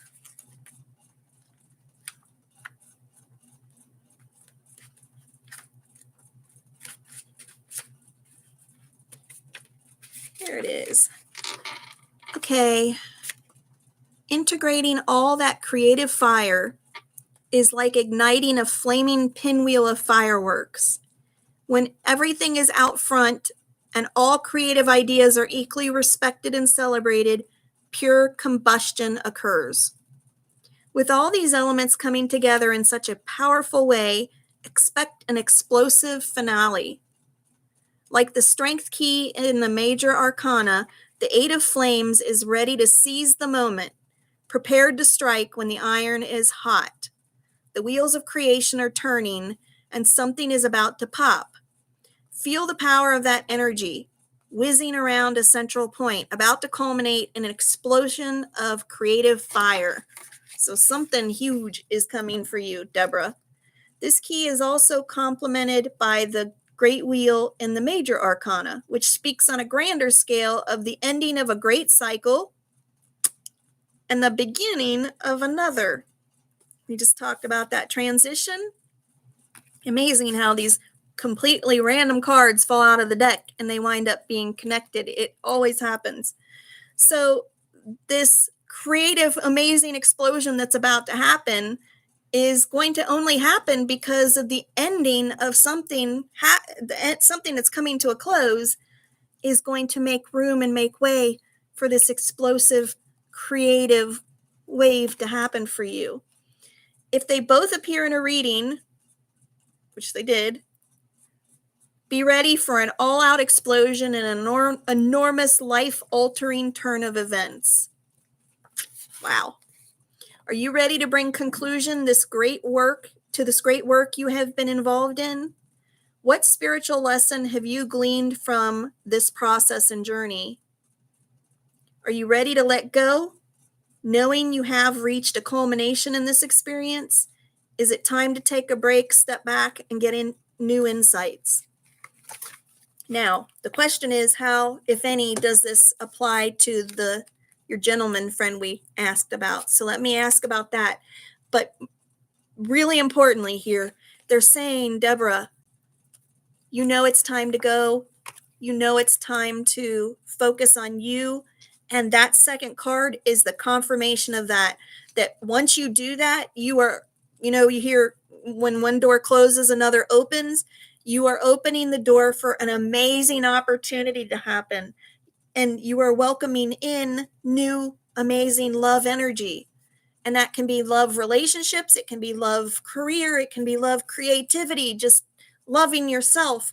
But something huge and amazing and beautiful is going to happen because you're taking that leap of faith and trust. You're putting your trust in the universe. You're putting your trust in the angels for your daughter. And you're putting your faith in yourself. And because of that, it will be greatly rewarded. Now, let me ask about your friend here. The guy you were talking about. When I get home, we plan on video calling. Okay, let me ask them about that before we wrap up here. And Penny Lane, while I'm wrapping up here with Deborah, go ahead and have your question and which deck of cards you would like. And I'll be right with you. Okay, so what about this guy?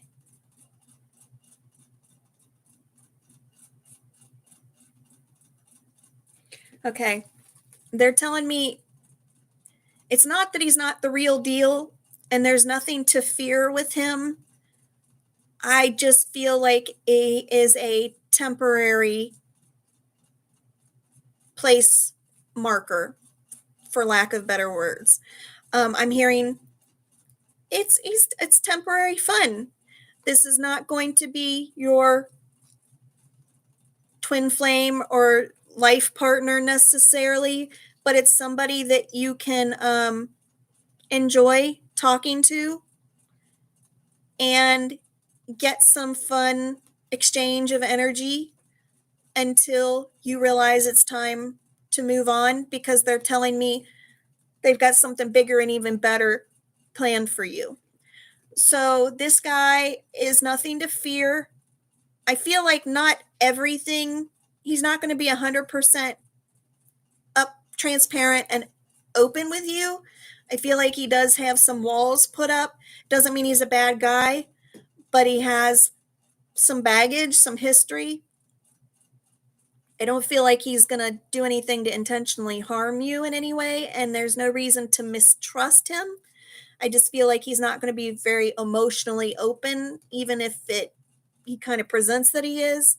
He's still going to be closed off, but I feel like you're still going to have some fun talking to him, but I don't think anything big or permanent is going to develop from it. Now, as I mentioned last week, I don't consider myself a psychic in the sense of predictions, because the future is malleable. It's here and now. Time is all happening right now. We are past, present, and future right at this moment, if that makes sense. And our choices can change it from moment to moment. So as the energy stands right now, I don't feel like anything permanent or huge is going to come from this relationship. But that doesn't mean to chalk it aside either. I feel like, no, you need to go ahead and follow through with talking to him to see what you learn and get out of it. And basically, I feel like it'll just play itself out. You need to let it play itself out, because it's meant to be not a distraction, but like it's meant to be a pastime until the bigger thing comes into play that they have planned for you, if that makes sense. Dad's saying you got a good head on your shoulders. You got to trust your intuition. You'll know. He's telling me you'll know when you talk to this guy what he's really about. And just enjoy it in the moment and see, let it play out so that you can see and experience and learn from it. But there's nothing to fear here. There's nothing to fear, because even if there was anything to fear, your intuition would tell you exactly what you needed to hear. But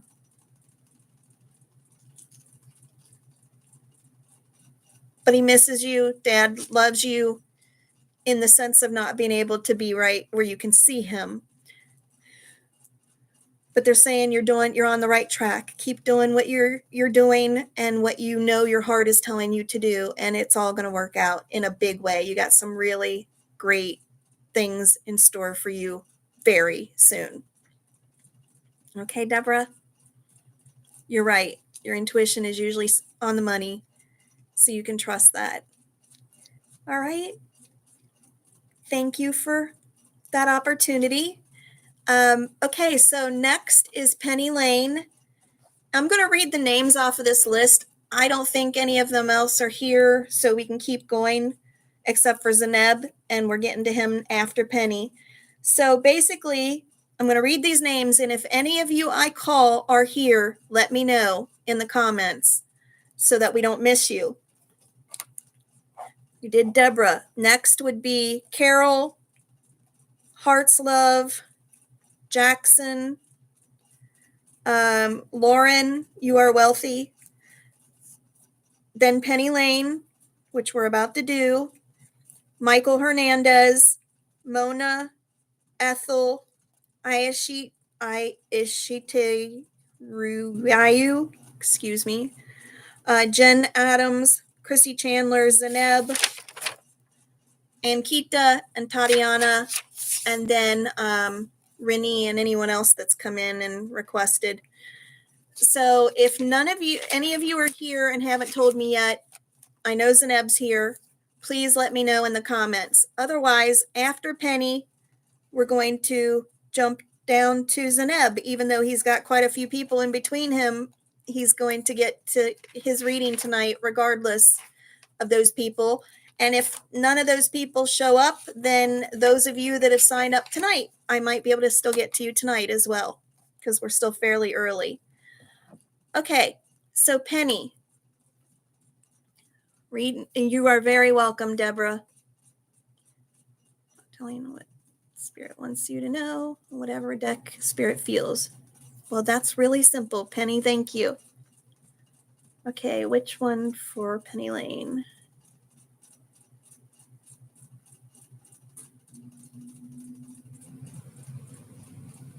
I'm being drawn to, let me have them check and confirm with me. I'm being drawn to the Starseed Oracle or the Native Spirit. Let me see what they say. First of all, first things first. Anybody that's joined us recently, welcome. Drop a line, say hi. Please subscribe to the channel, like the video, and share the heck out of it, please, so that we can get these videos out to anybody that needs to hear these messages. Even though they might not have gotten a reading, they can get a lot from other people's readings. So do not hesitate to share any of these videos, because you never know what Spirit really is trying to get them guided to this video, because they need to hear the same exact thing that Deborah or Shantae or whoever needed to hear as well. So please don't hesitate. Let's see. I really feel like for Penny Lane, we're supposed to do the Starseed Oracle. All right. So we're cutting off from Deborah. Higher self, thank you. I call in all of Penny Lane's guides, loved ones. Connect with Penny Lane's higher self.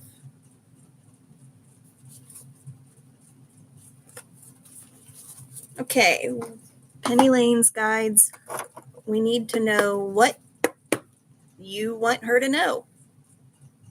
What does she need to know and hear today? Let's do a little shuffling here.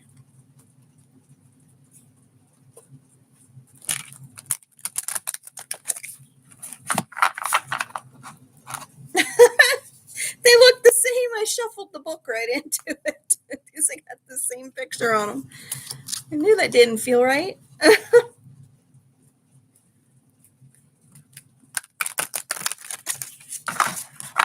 All right. All right. What does Penny Lane need to know? One or two cards here. Connecting to Penny Lane's guides, loved ones.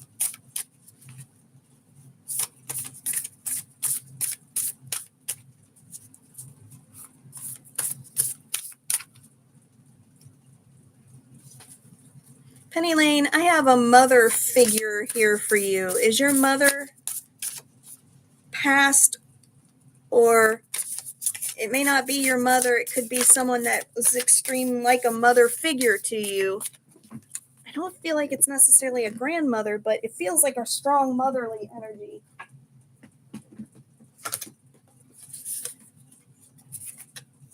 But that could even be a family friend, an aunt, a grandmother. It can be a grandmother. It just usually feels more like a grandmother, but strong mother figure that is on the other side.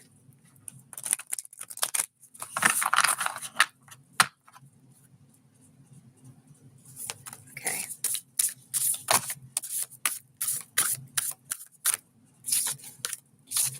Too many of them dropped that time. What does she need to hear? Penny Lane.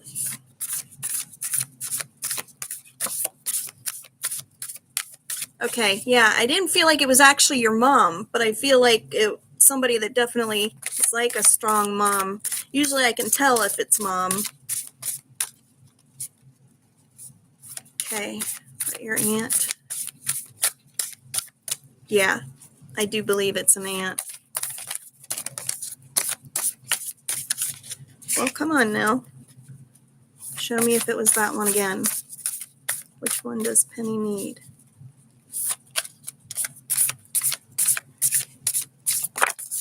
There we go. Do we need another? Do this one first, I'm hearing. Okay. So here we go, Penny. It's a beautiful card. It's like a beautiful little, what do you call that? Brain block here. Where you can walk the path that's either bushes or rocks to meditate, or a maze. It's like a maze, but there's another name for it. Anyway, she's this beautiful girl here, and there's these gorgeous mountains in the background.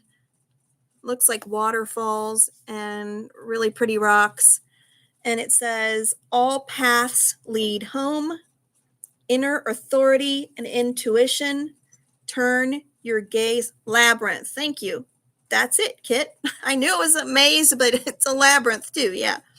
Anyway, she's got this really cool labyrinth of all these rocks. And it says, inner authority and intuition. Turn your gaze within. So let's see.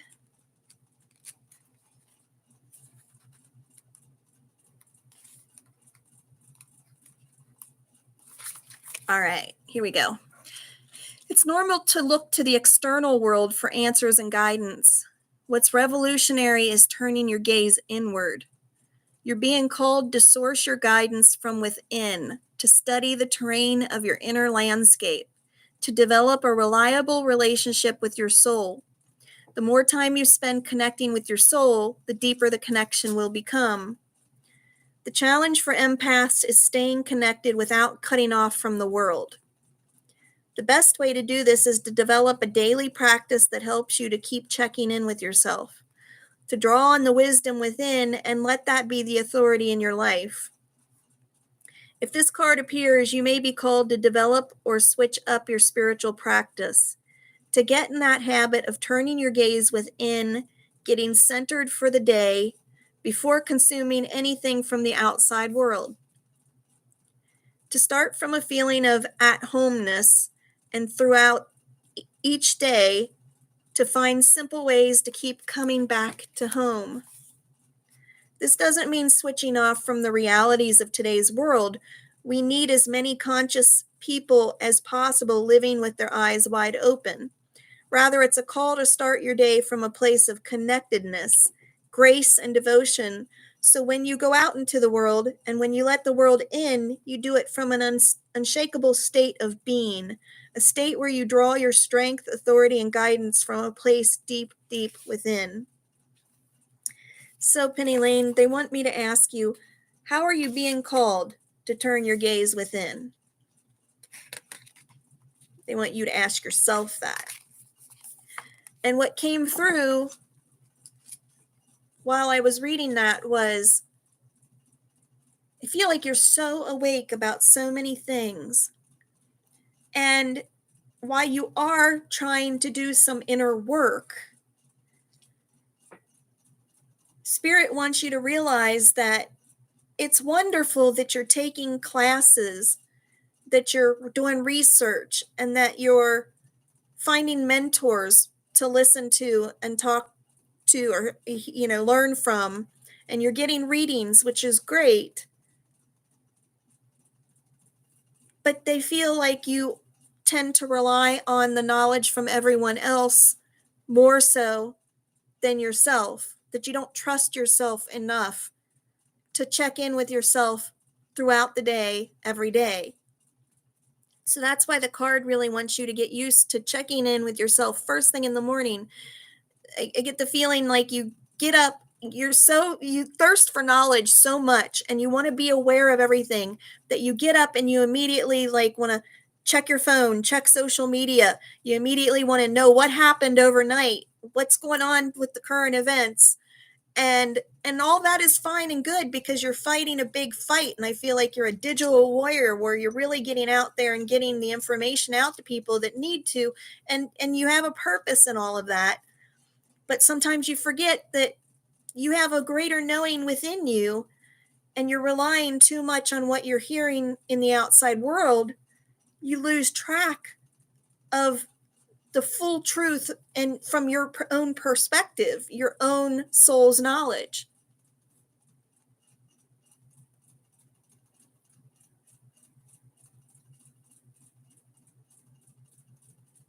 So, yeah, okay. I feel like they want you to know that you really can trust what's coming up for you within. And even though you are working hard to wake up others, you can't truly make the difference that you need to. You're not even going to reach everybody that you need to if you're not checking in with yourself first, if you're not working on yourself and doing the amount of inner work that you need to do. I do feel like you're doing inner work and you're trying to improve yourself and get better on some of your healings and stuff like that. But I feel like there's not a balance there of what you should be doing for yourself and your own inner work is taking a back seat more. It's not enough. It's not up to the same level as the outside work of what you're getting from others and passing on to others from others. You're not only passing on what you're getting from others to others, you're not passing on any of your own knowledge and your own experiences from your own higher self. You really do know and have a direct connection to Creator. So you have all the information within you. You can connect to the Akashic records within you. What we do is the more we rely on it from other people and outside of us, the less connected we become with ourselves. And the more we tend to, at some point, slip up and pass on the wrong information. We need to trust ourselves more than everybody else. Even me, the next reader is saying, what the next teacher is saying. We're not saying don't look to them and get, information and wisdom, but the more you go to this person, and this person, eventually the odds are in your favor that you're gonna get misinformation. And the problem is then, because you're trying to help others, then you're passing on that misinformation to others unknowingly, and you would never do that intentionally. But when you get it from within, it's directly from your conscious stream to creator, and it can be trusted. So you're not giving the wrong information. Hi, Carol. Welcome. Glad you're here. Yeah, it's not just readings, Penny Lane. It's everything. I mean, I'm talking about the stuff you see on social media, the classes that you've taken over the last year or two. The point is that whatever it's coming from, videos that you're getting online, YouTube, Rumble, articles, all of that, it's good to be trying to wake people up to what's going on and what's happening, but they're saying they want you also to be trying to do that from a spiritual standpoint, the spiritual aspect of what's happening, and the best answers from that come from within. But most importantly, working on your journey, your own path, more so than any others. But that's not it. They're telling me they want me to draw one more card for you because there's more to that. Excuse me. And Zaneb, you're next, so stand by. Okay, they're telling me they definitely want me to pull there's another card in here somewhere that they want for Penny Lane. So what is it? Because it'll help tie in with what they're trying to tell you. And this one just flipped itself over. And this one says, wait, sideways, where it looks like she is about to jump into the galaxy Milky Way or something. And it says, it's not yet time. Things are being woven.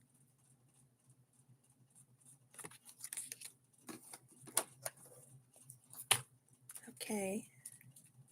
And this one says, in our fast, loud, reactive, comparative world, where an instant response is so often expected and at times even currency, it can feel almost impossible to take a breath, let alone give ourselves the space to rest, wait, and reset. We're so often in overdrive, expecting instantaneous results over and over again, and when guidance doesn't come at these extreme speeds, it can feel as though something's gone wrong. But often, not receiving guidance is guidance in itself. When you ask for guidance and don't receive it, it can often mean, wait, it's not yet time. The details are being woven. Our challenge is to keep trusting when on the surface it appears that nothing is happening.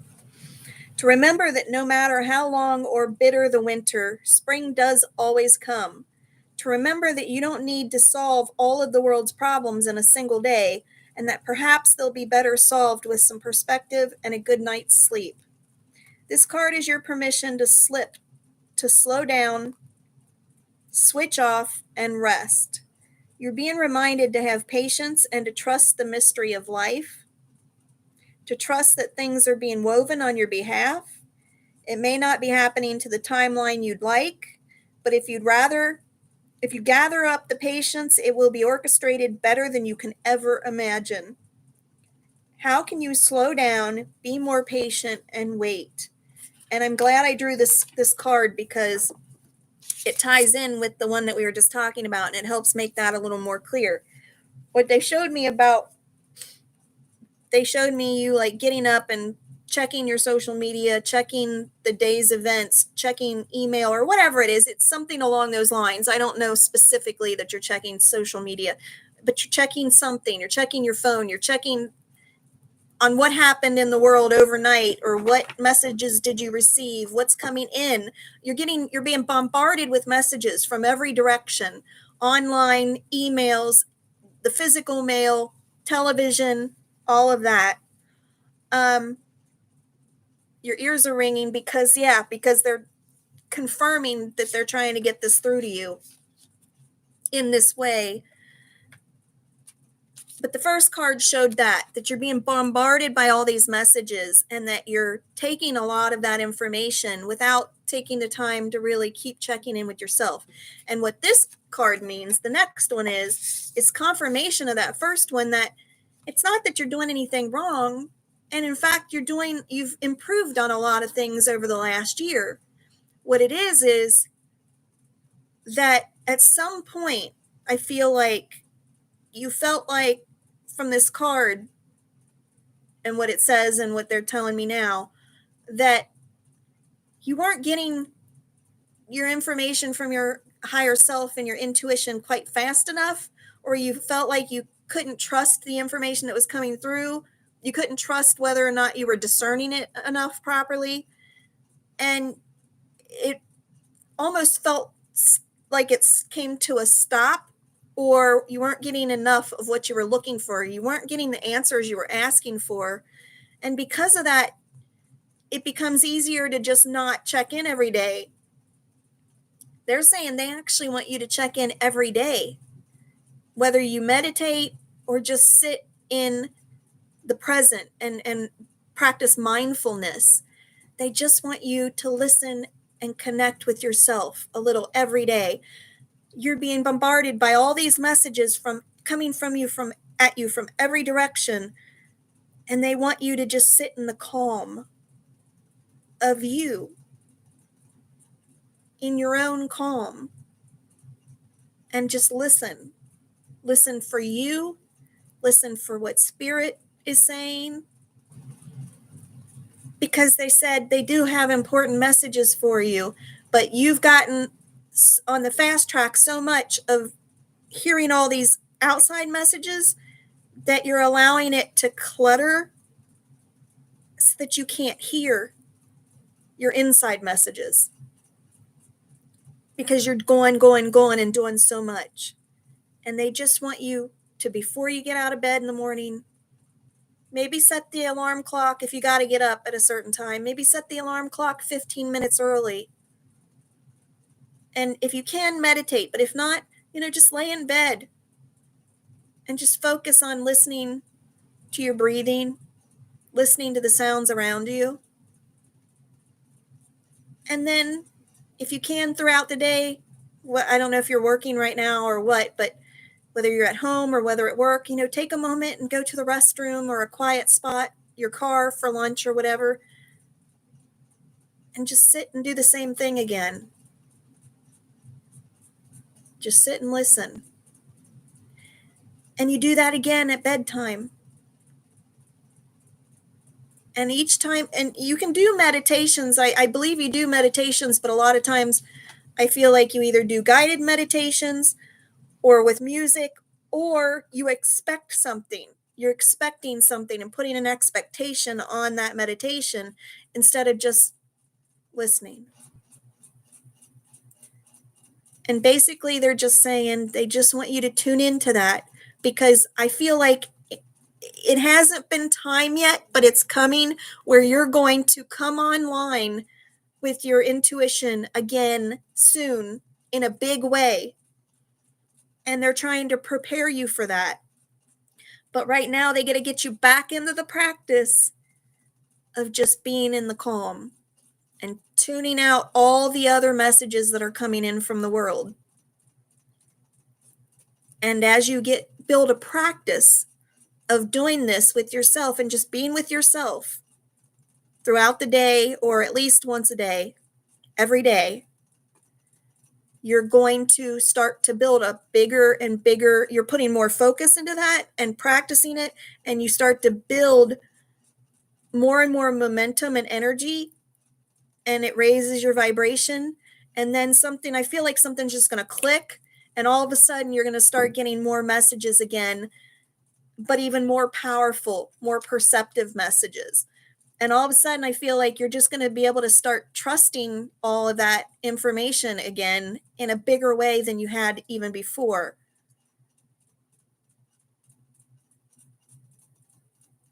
I feel like all of your abilities, and we're about to wrap up here, Zeneb, so I'll be with you in just a second.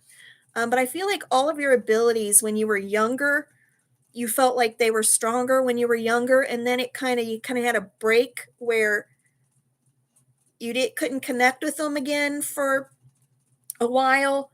And now ever since, you've been working at developing them and bringing them back online, and it's kind of been a roller coaster, uphill battle.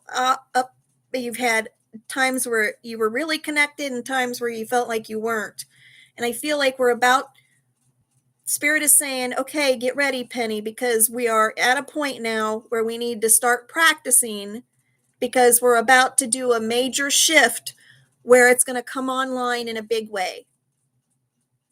So now we know you got into the habit of listening to all this other stuff, but now we need you to get back to focusing on you and making this happen again, because it's going to just be like all of a sudden, boom, a switch goes on and Penny Lane is now Miss Intuition that's getting all these great messages. And those are going to serve you well in your ascension and things that you can share with others. And I feel like you're going to then feel like reading again for others, because now suddenly you feel like more powerful, more confident that you're going to have incredible messages for people when you sit down with them.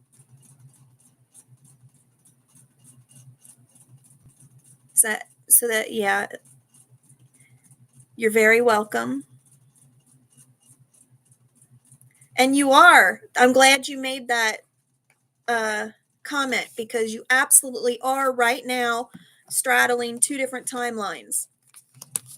You are in the process of moving from one to another, but because you're raising your vibration, you're really getting up to, you're right in 4D right now is where you're vibrating. So you're not quite in 3D all the time, and you're not in 5D all the time, which means you're kind of between the two, but it's not just the dimensions, it's also the timelines, which are splitting. And we're getting ready to go to a point where you're going to have to decide which one you want. But right now, you're getting to a point where you're able to be in 5D and observe 3D, and vice versa, be in 3D and observe 5D.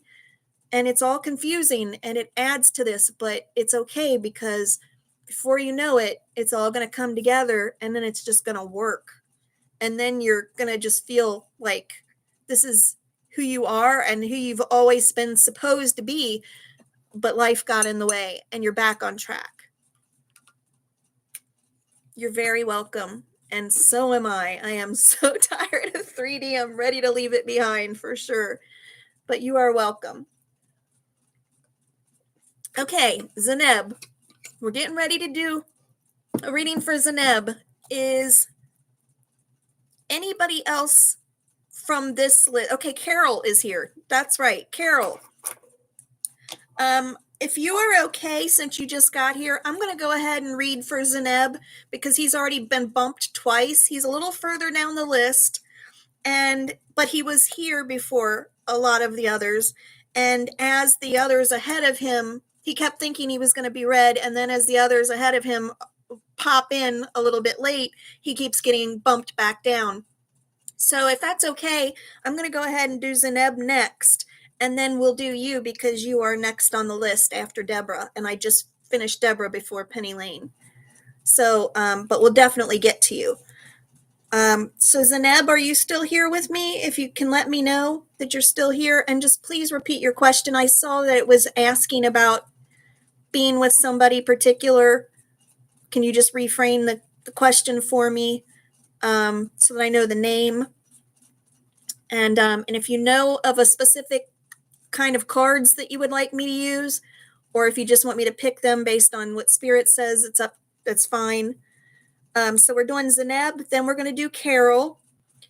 After Carol, we've got Hearts Love, Jackson, Lauren, Michael, Mona, Ethel, Aishidi, I'm just going to say that for short, Jen, Chrissy, and Ankita, and Tatiana, and Rinny. So, and then I can't remember if we added Alessica or who else, Kit or Penny, if you can let me know. Is there anybody else that signed up today that signed up before Rinny? Alessica. Did Alessica sign up before or after Rinny? If you could let me know that, just so I can get you in. I know I can get Carol done, and I know I can get Zeneb done, and then I'm going to have to see how I'm doing on energy, if I can keep going, how long those two take. Okay, so Alessica, then Rennie. I'll try to get to both of you, Alessica and Rennie, but I can't promise it. It'll depend, on how my energy is at that point. But we'll definitely get Carol and Zeneb, and then we'll see who else we can get by then. Usman, thank you. That's right. So where the relationship is going with Usman, let's see. Does he want to be with him? Zeneb, are you still here? If you could just let me know if you're still here. And if you have a particular deck of cards you would like. And if I don't hear from you, then we'll move on to Carol and see if you come back or not. But hopefully you're still here. Thank you, Michelle. Thank you. Okay, so while I'm waiting, we're disconnecting from Penny Lane's higher self. Disconnecting from her guides. Oh, Penny, I forgot to tell you, your aunt was actually helping to direct those. Your aunt was helping to direct those questions, and she said you're doing a great job, and she knows that you are going to just flourish here very, very soon. And she said you got really exciting things to come. So thank you, Aunt. Go with love and appreciation. Thank you. Thank you.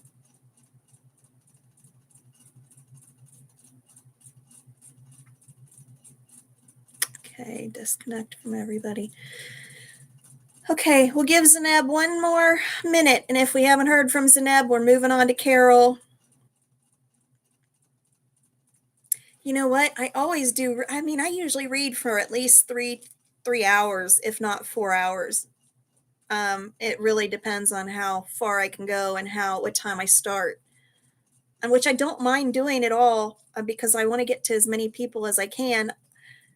In a way, I want to read faster, like some readers just spout it all off and do it quick, and they can get 3 or 4 people done in 15 minutes, in 10 minutes, and that's great, but I feel like sometimes those lack the quality of the message. And while I'm sure I will get faster as I shake off some of this rust, I don't really want to be that person that just gives too little too fast. I want to be able to give quality versus worrying about the time. So I'm grateful that it takes longer, but it does take a lot of energy. And that's really one of the reasons that I started deciding I was going to take donations from anybody that feels drawn to offer them. I don't ever want anybody to feel obligated or pressured. And the readings will always remain free, but the donations are appreciated just because of when I do put in this kind of time and energy. It feels like I can take that, whatever money I will make, and turn it around and put it back into my ministry, for lack of a better word, my work, to really help reach more people by doing it. So it's fulfilling and I love it. And after I'm done, I always feel really good, but drained, very drained. Yeah, thank you. Thank you, guys. Thank you very much. Okay, well, Zeneb, I'll tell you what, we're going to go ahead and move on to Carol. I will give Zeneb another chance in case he just had to pop off to restroom break or get a snack or something, which is always possible. And as you know, it does take a long time. He may have thought it would take a little longer with Penny Lanes. I don't know. So we're going to go ahead and do Carol and then see if Zeneb comes back on. And if he doesn't, by the time I'm done with Carol, then we'll just keep going. We'll go ahead and do Alessica and Zinni and go from there. So with that said, Carol, do you have a specific question in mind? And what kind of cards would you like me to use? And if you need me to show them to you again, I would be happy to do so. And while you decide oh, there he is, just in the nick of time. Just in the nick of time. So stand by, Carol. We'll definitely get to you next. Okay, Zeneb. Glad you're here. Got you. Perfect. Okay. So Zeneb, you wanted to know if Usman wants to be with you or if he wants to move on. Okay. Happy to do that for you. Do you care what cards I use? Do you have a specific type of the cards that I offer? Or do you just want me to pick what Spirit calls for? Tarot. Perfect. All right. Good timing. We were going once, going twice.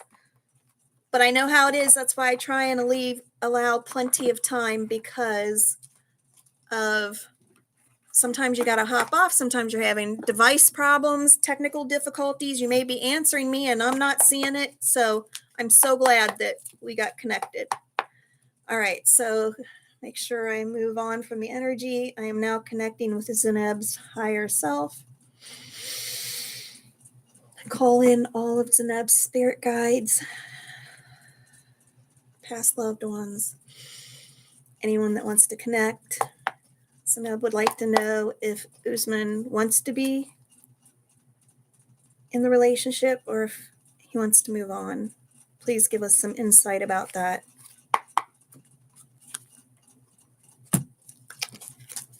You just miss him and I'm so attached. Okay, I can understand that. Definitely can understand that. So trying to move on. Sure. Well, let's see if we can get you some answers. Maybe some clarity about it will help you have the motivation to know which way to go, whether to keep fighting for it or to go ahead and move on. So let's see what we can get. All right, what should Zeneb do? What does Zeneb need to do to be able to move forward one way or another, with or without Usman?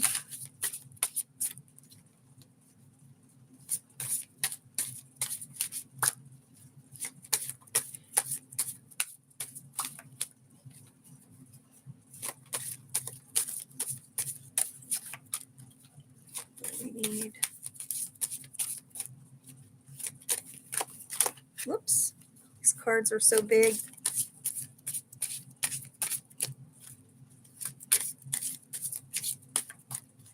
Okay, I have to split them up.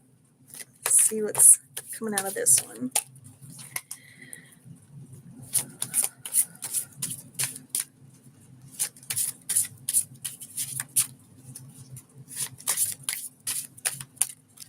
All right, here's what I'm going to do. Because these are so big and they make my hands hurt trying to shuffle them. What I'm going to do now is I'm going to speak to Spirit. I'm going to shuffle a little bit further and cut the deck. If nothing falls out by the time I cut the deck, Spirit, have the card that you want appear on the top of the deck and I will draw the top card and that will be the card that Usman needs for the answer that you want. Because these are so big, it's really hard to shuffle them that way. So this is how we're going to do it. I set that intention. Spirit knows that. So Spirit will make sure that the right card hits the top of the deck right when I need it.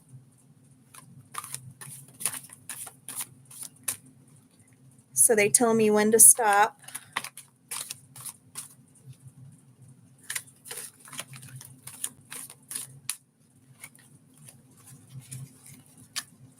One more this way, and then we're going to leave it. You figure creative ways the longer you do this. I mean, literally, this is my hand. Takes up my whole hand, basically.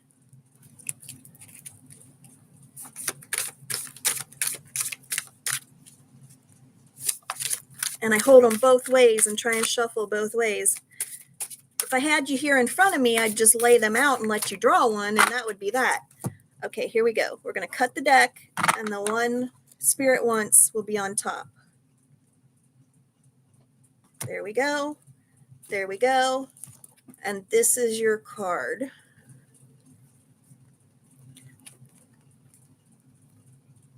The 9 of Crystals. Beautiful girl looking down. She's got 9 crystals here in front of her. This beautiful garden and this gorgeous scenery. But yet she's still looking down.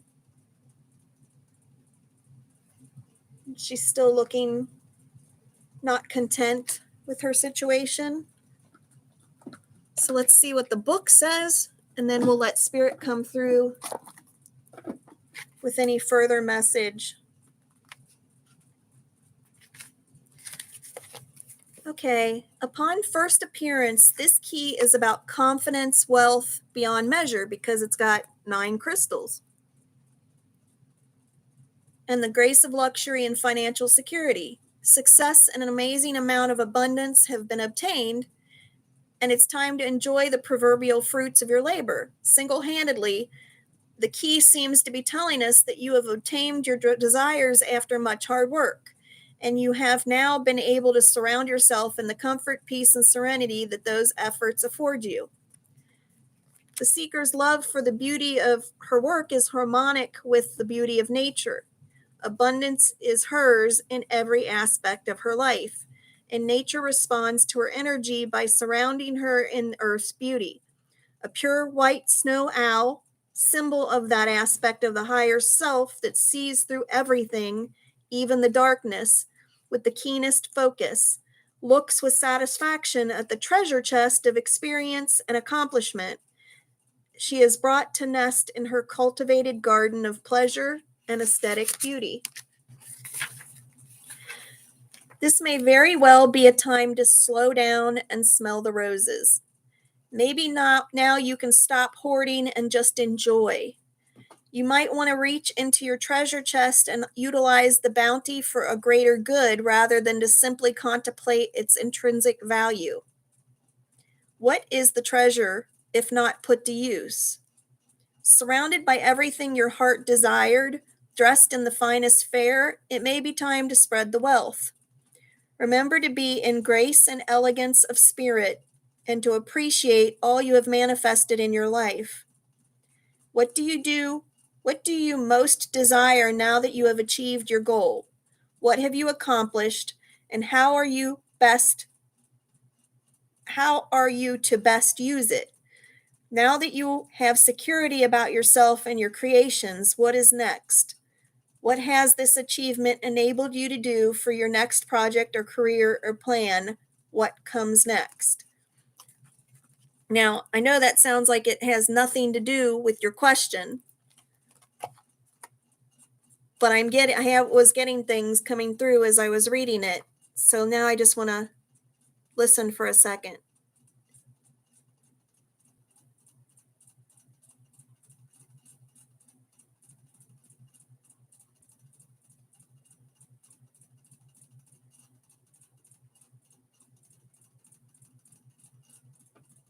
Okay. What I heard while I was reading it was what they're trying to tell you is, regardless, set aside the question for a moment, does Usman want to be with you. And what they're trying to say is, you've been so focused on that relationship and the pain of the potential loss and how to avoid that loss, that you've been missing out on all of the blessings that you have around you and the blessings that the universe is trying to send you, but you haven't been open to it because you've been so laser focused on this relationship.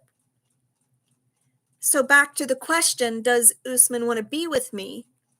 Spirit is saying, yes, in one sense, he does. But in another sense, it's not the right time right now. And that right now is so important. Such big things are happening in the world and the actual bigger picture that you are missing the bigger picture. You're losing the perspective that Spirit and the universe need you to see right now.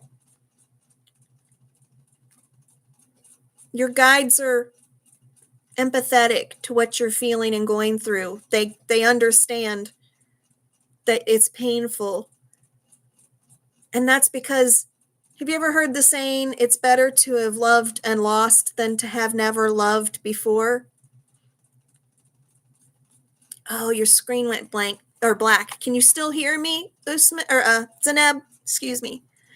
Let me know if you can still hear me in the comments. Okay, good. So Zaneb, what they're saying is, it's painful, but that's because you experienced love. The love and the thought of the loss of it is painful. But if you can try and widen your focus out around that relationship and look at the bigger picture, look at the valuable things you are taking from that relationship, the lessons that you learned from it. And they're not saying totally close the door on the relationship, but what they'd like to ask you to do is set it aside for the moment. And they said they know this is a very big thing to ask of you, and they know it's not easy. But they need you to set the relationship aside for the moment so that you can gain a more clear picture of what's going on around you. And so that you can gain a bigger perspective of what opportunities you're missing out on and the blessings that you're receiving that you don't even realize you're receiving. I believe you are very grateful for a lot of things that you have achieved and a lot of things that you've received, and that you have a really good heart. But right now, things are ramping up in the ascension and the consciousness of humanity. And because of that, the universe is wanting to send some amazing, beautiful opportunities to you. And if you're too focused on something else, you will totally miss out on those opportunities. And what the Spirit is asking you to do is kind of set the relationship aside and give it a little bit of time, because the reason they said yes and no about whether Usman wants to be with you is because Usman is confused right now, because he too is experiencing the bigger picture and being told by the universe and Spirit to look outside of the relationship for the bigger picture. And so, yes, he loves you and misses you and wants to be with you, but at the same time is confused about what else needs to be done outside of that relationship that laser focus is keeping from happening. And so I feel a Spirit is telling me they just want you to put it aside for now so that you can both gain some clarity, and that they promise that as you allow the other opportunities to start coming in and you make room for those and you expand on your energy out to other things, that you both will gain more clarity about whether you want to come together or not. And they said they know and understand this is hard and that you're going to have to endure a little bit of pain, but to try not to think about that, try not to focus on it, try and distract yourself with all the other amazing things that are happening, the good things, not the bad, because then you'll just lower your vibration and prevent the good things from happening. Stay positive, keep your vibration up, and focusing on keeping your energy clean and as high vibe as possible. Then embrace the new opportunities and the new people that come into your life. And then occasionally check back. If you're thinking about the relationship, start asking yourself, does it feel like this is something that I should be focusing on right now? And trust your gut. And what you can do is you can ask that question and then take a deep breath and feel into your heart chakra. And even if you feel a little bit of pain come up because you miss him, ask yourself, should I be focusing? Is it a good time to focus on this relationship right now? And feel everything that you feel. And if you feel like it just doesn't feel right now, that I need to focus on other things, then put it back aside for now, and you can always revisit it later. But you may at that moment feel like, you know what? I'm surprised. I never thought I'd get to this point, but it doesn't really feel like that's where I'm supposed to be anymore. Or you may feel like you do, but the universe is saying you need a break right now. Right now, other things need to be done. And if and when you get those things out of the way and accomplished, then you can reevaluate the relationship and see if it is time to come back to it or not, because you both need clarity. You're both confused about a lot of things. And at the moment, there's other things that need to be focused on. Let me see if I missed anything. You try and do that.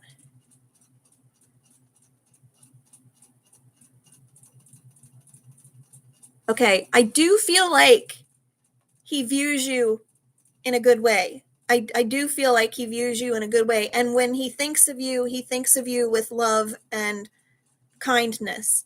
But I do feel like, and how do I say this sensitively? I do feel like he is more in his ego a little bit, in the sense of that he may feel that you need more than he does from the relationship. I do feel like he cares about you. I do feel like he is confused about what he wants, but I don't feel like he is as focused on it as you are. I don't feel like it would necessarily be a waste of your time to pursue the relationship, unless you tried it right now.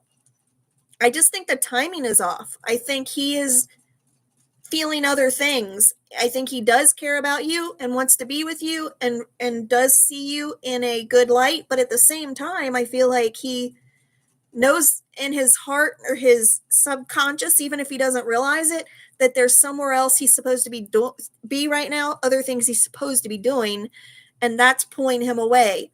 And because of that, he's not as focused on you as you are on him, if that makes sense. Known each other for a decade. Wow, that's a long time. Hey, Chrissy, I'll get to you in a second. When I'm done here with Zeneb, I'm going to, I'll address you. Carol's next, but you are on the list, so I just got to see where you're at.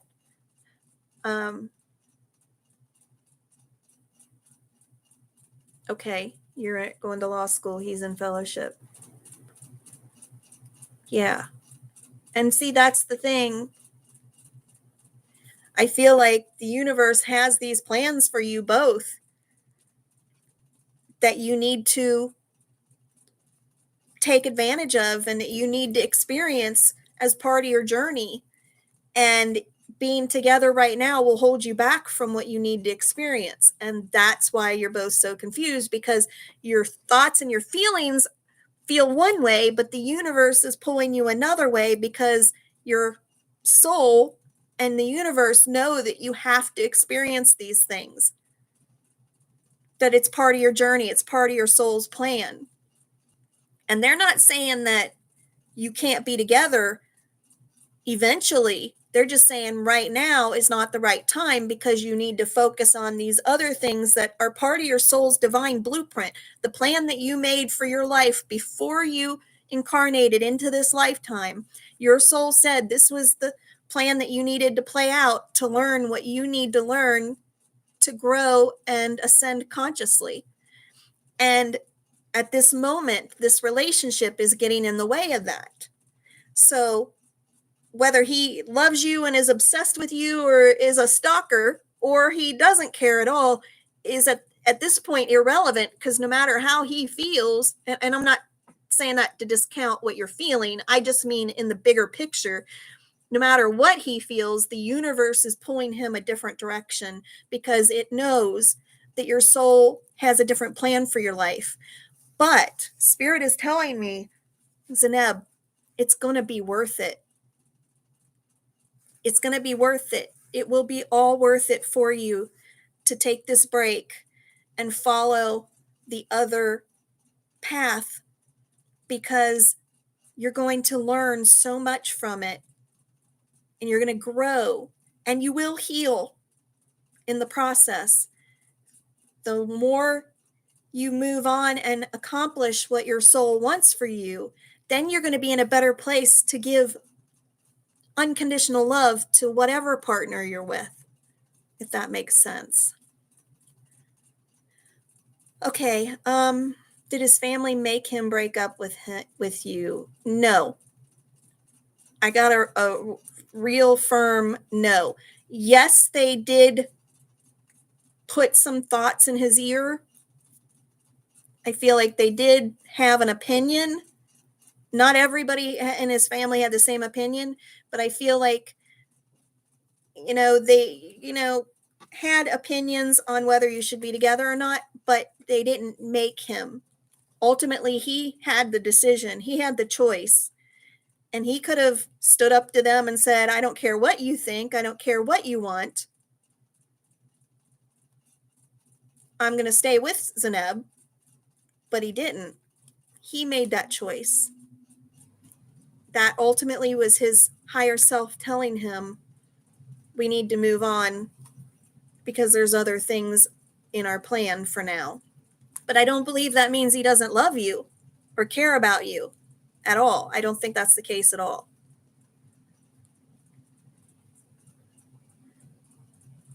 Okay, yeah, Kit's going to add you, Artemis. Thank you.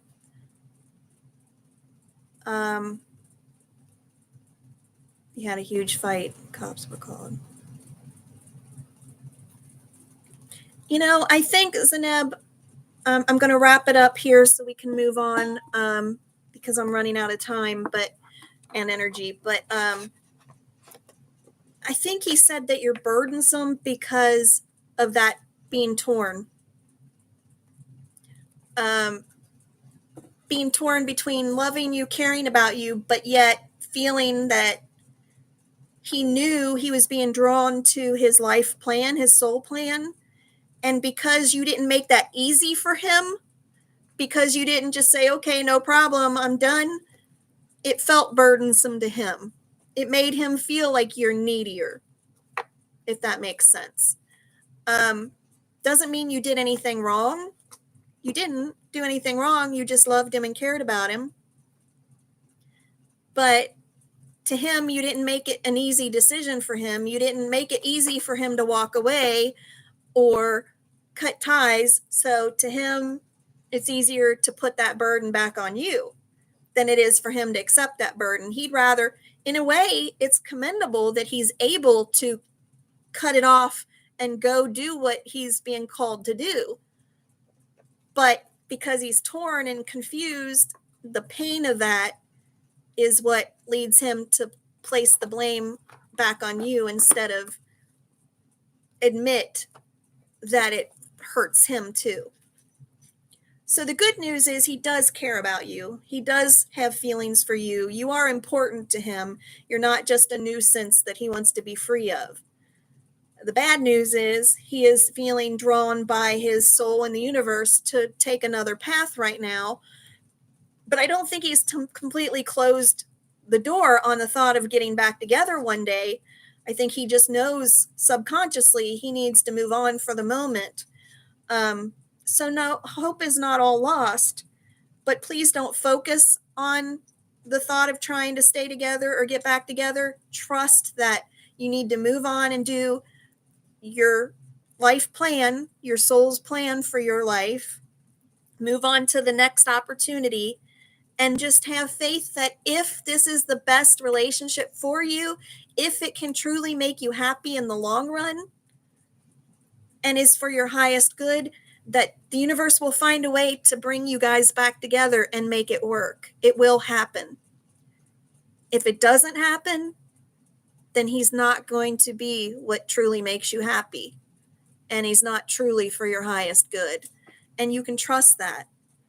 So even though it may hurt, there's going to be a lot less pain in the long run, because the universe will make what needs to happen to make sure in the long run you are truly happy. So there may be momentary pain, but that will pass and it will be replaced by pure joy when the plan comes together. And that may be when you come back together, or it may be when you find somebody even better, or you find pure joy within yourself, just being alone, being not alone. I don't want to use that word because then it sounds negative, but being with yourself. But trust that, okay? You will find the joy and happiness. Yes, the pure bliss. And that's what the universe is trying to get you guys to. Separately for now, possibly forever, but possibly back together later. Just trust that if it will happen if it's meant to be. I assure you of that. The universe and our souls have a way of making that happen, even without our knowledge consciously.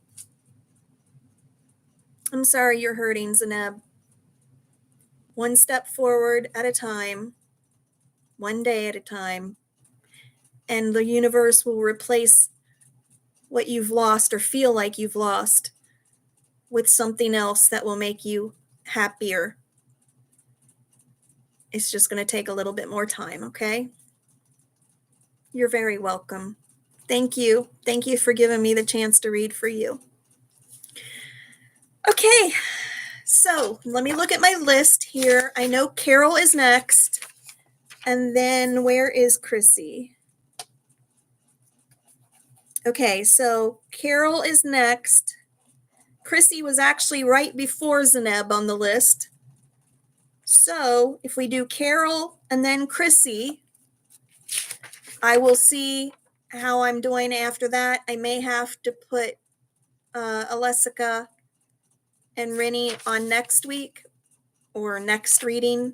I'm not sure. It depends on how fast we can get through these. But let's try. Let's keep going. So Carol is next, and then we're going to do Chrissy, okay? I know I can get you two done, and we'll see where we go from there. Okay, so disconnecting from Zeneb's higher self, disconnecting from Zeneb's guides. Thank you.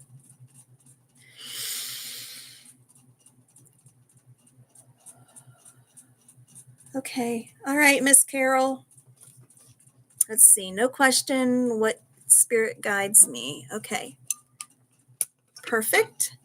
Okay, Chrissy, while I'm working with Carol, just think about if you have a specific question or if you would like just a general reading of whatever spirit wants for you.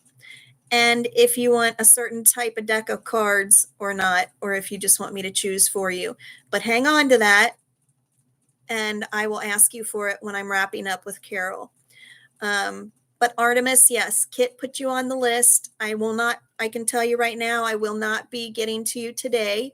I'm sorry, it's getting late and I've already been going since 9 o'clock. but you are on the list. So if you subscribe to the channel, and please like the video and share it if you feel guided to share it, so that others can get the information that Spirit is sharing, because a lot of us need to hear the same things.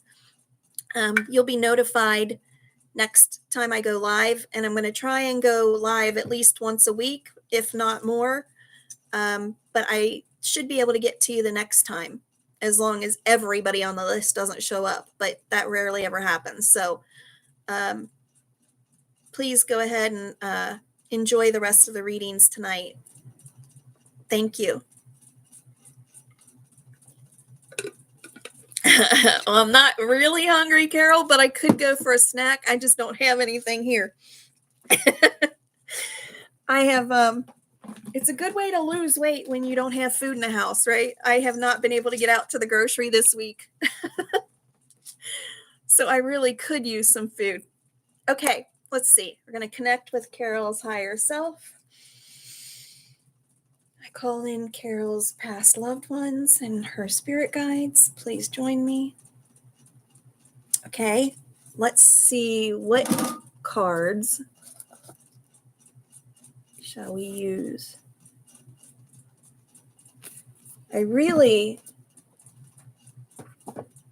Carol, I'm going to leave it up to you, but I really feel like we're on between these two. And it's funny because these are the two that Shantae used. But we'll pick one. You tell me one. Would you rather do the native spirit or the Isis oracle? Because I felt like somebody I'm going to read for is going to use the native tonight a couple times. But I also looked at the Isis and was drawn to it for you as well. So which would you prefer? Because that way your energy, your higher self is helping to decide in the process. Now you got me thinking about food. The food that I don't have, and it's too late to run out to get something. By the time I'm done, it's going to be too late to order too. Yeah, the native spirit is an amazing deck too. Both of these are. I really love them both.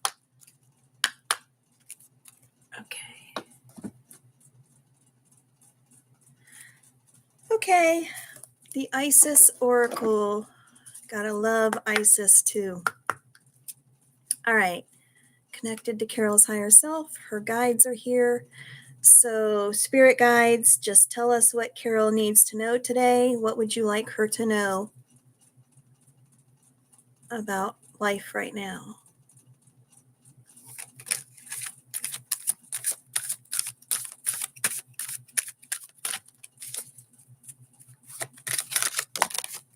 Okay. There's one for sure. We'll start with the one and see if we need another or not. This is Isis, wings of Isis, uniting with the angelic self.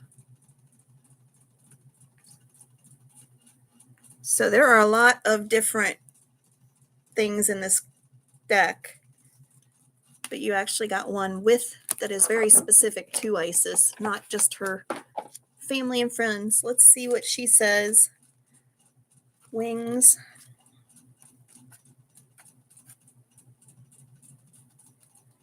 All right, stop with food. You know, this reminds me of Alana, Miss Megan. Every time we'd read with her, somebody'd be snacking, if you remember. And then we'd all get hungry and have to get a snack. I remember those days, late at night. Okay, wings of Isis, uniting with the angelic self. You have a special spiritual relationship with the angelic world. Parts of your soul purpose is to birth angelic consciousness and values such as fearlessness, compassion, and service into this human culture. As you get that, that's part of your life purpose. It's not your soul purpose, meaning only, but it's a big part of your soul purpose. This oracle brings you angelic assistance and intervention and confirmation that any impressions you may have had that you belong not only to the human kingdom, but also to the angelic one are correct. You have a special spiritual relationship with the angelic worlds and are helping to birth angelic qualities of the fearlessness, light, service to the greater good and alignment of the divine will into human form. This is no small task, and although you are well equipped to succeed, there are beings that wish to assist you that may grow to and your, there are beings that wish to assist you so that they may grow too, and your success may be more graceful and swift. Isis, the divine winged mother, goddess and angel of healing, wishes to assist you with unconditional love now.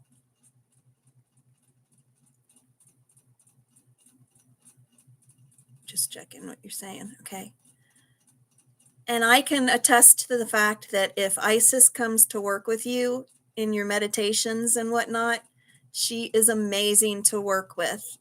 That's why I felt drawn to the Isis deck, because she's here wanting to work with you. Don't be surprised if you also, because of her connection, that you may also be called to work with Anubis as well. Anubis is amazing and particularly came to me because of his connection to the underworld. And Anubis's role was to help people pass on to the underworld, to the spirit world. And because of me being a medium, it just made sense that I work with him. But then Isis stepped in and just brought this amazing feminine power to working with the light beings. Spell what out? Anubis. Yes, that's correct. Anubis. So let's go on, because I think you'll really like the energy and working with her. You are guided to accept angelic assistance and ask for Lady Isis, who loves you unconditionally, to assist you with integrating angelic energies into your consciousness and life. You will be asked to lift yourself up to the higher and higher vibrational states of awareness, and this may mean letting go of certain relationships, practices, or states of being, or even particular habits or thought patterns that would lower your vibration into fear, doubt, or shame. Give yourself permission to just let this happen. You do not need to force anything. It is a matter of softening, allowing, and trusting what feels right for you with absolute faith and bold, radical acceptance. It will be okay. And please excuse me, Carol, while I step back and see if Zeneb is still here. I'm sorry, but I need to do this before I forget, because I'll get distracted. Spirit is also telling me this, it needs to be shared with Zeneb as well. If it can still be heard. I talked about Zeneb needing to move on because of the physical plans of going to law school and things that they are thinking of with their plans, the missionary for Usman and whatnot. But also, we got to take into consideration what the soul has planned soul-wise, spiritually-wise.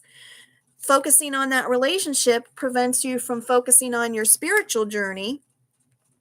And for all we know, there might be this higher purpose where you need to be working with angels, or you need to be working with the dead as far as spirits go. You may need to be just working on raising vibration and consciousness. There may be some amazing Buddha or Jesus may want to work with you, and you can't be focused on something so laser focused that you miss the opportunity to work with that particular being. So they're just telling me to stop and mention that to Zeneb also, that to not just consider and think of don't get too laser focused on law school either, and that's exactly the opportunity that the universe is pushing you towards.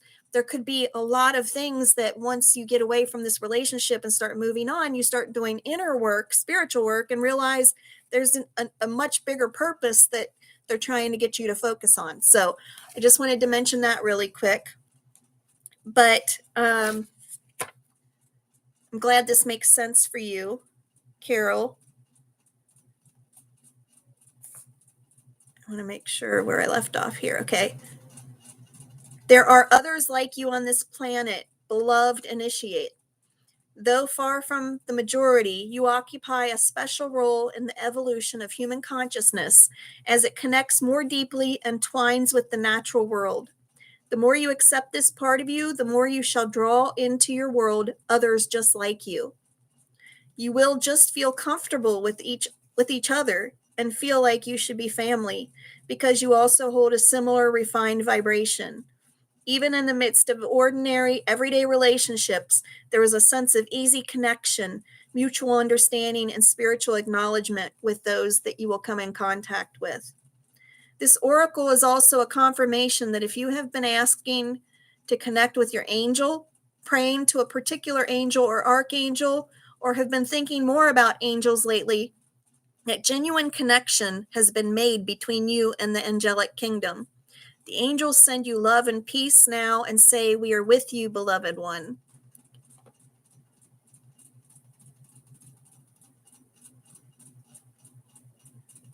Okay, yeah. So here is the ritual of the wings of Isis that they would like to recommend to you.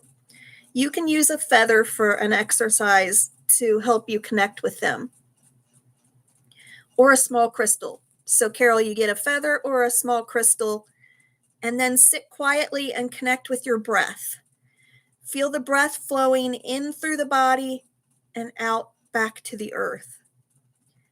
Now, you may not remember exactly these words, but something to this degree. You want to say, "I honor the light in this sacred body of mine, this body that belongs to the light and nature, this body that contains the angelic consciousness of divine love."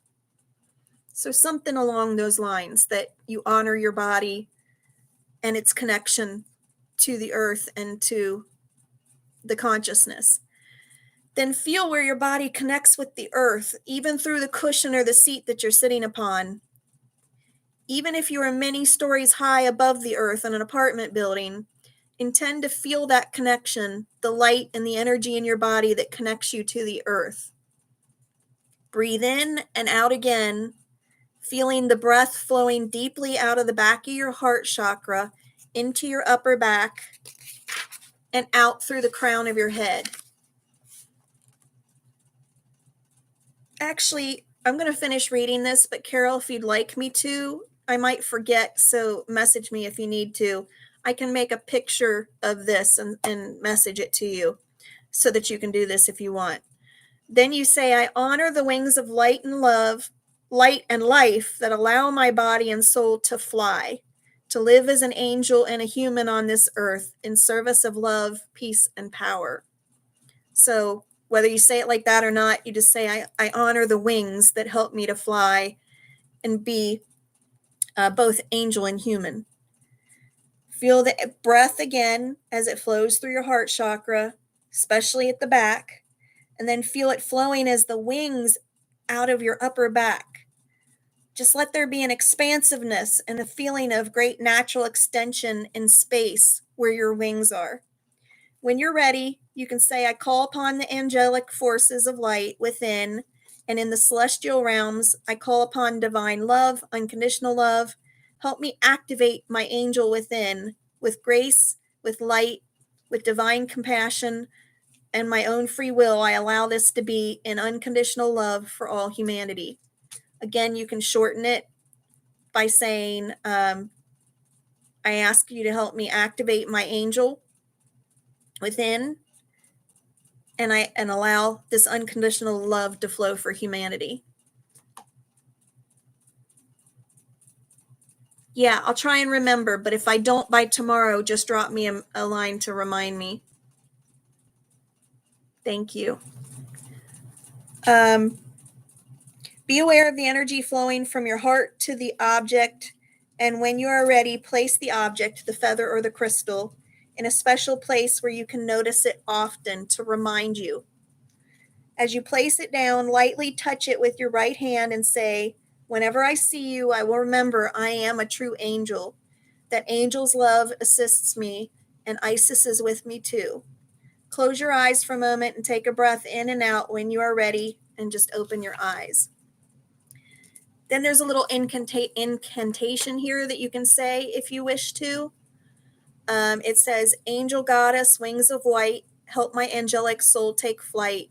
I call upon angelic intervention, align my life with divine perfection. My soul and inner angel are one, in my body integration has begun. Angel goddess, wings of love, you protect me from below and above." So let me see if there's anything else they want to share through that.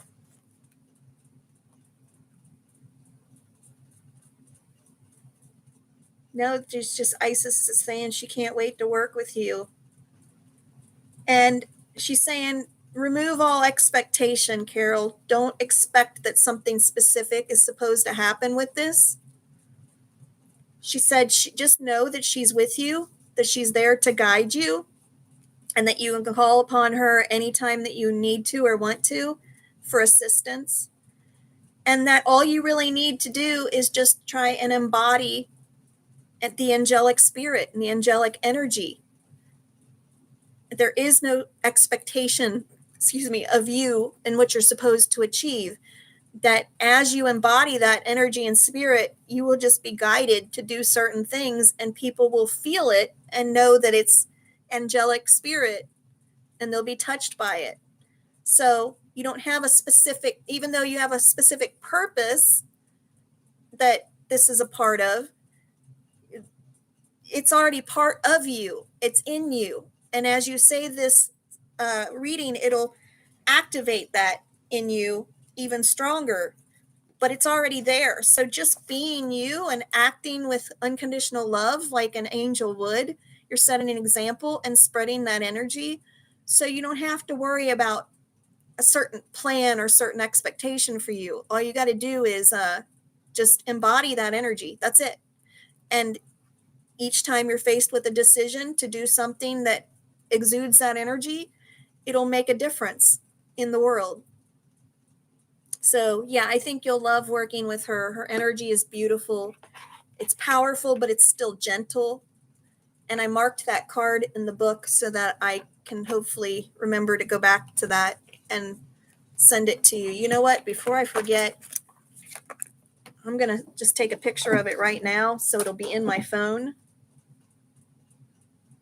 And then I'll try and remember to send it to you later. All right. Let's see. Give me a second here, y'all. As long as it's not too blurry here.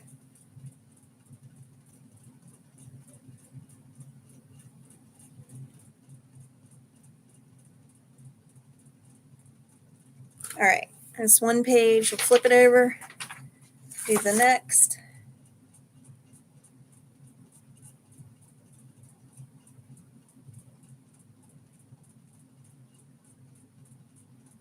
Chrissy, we're almost ready for you, sweetie. And then this one.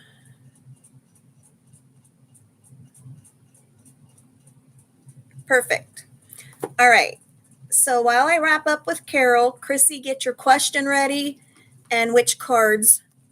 Okay, I see you responded, but give me a minute here. Let me read what you said. You're very welcome. Okay, Chrissy, gotcha. All right. You're very welcome, Carol. Thank you. That was a beautiful reading. I'm so glad I was able to do it for you. Thank you. Okay, disconnecting from Carol's higher self and energy. Disconnecting from Isis and her guides. Thank you. Go with love and appreciation.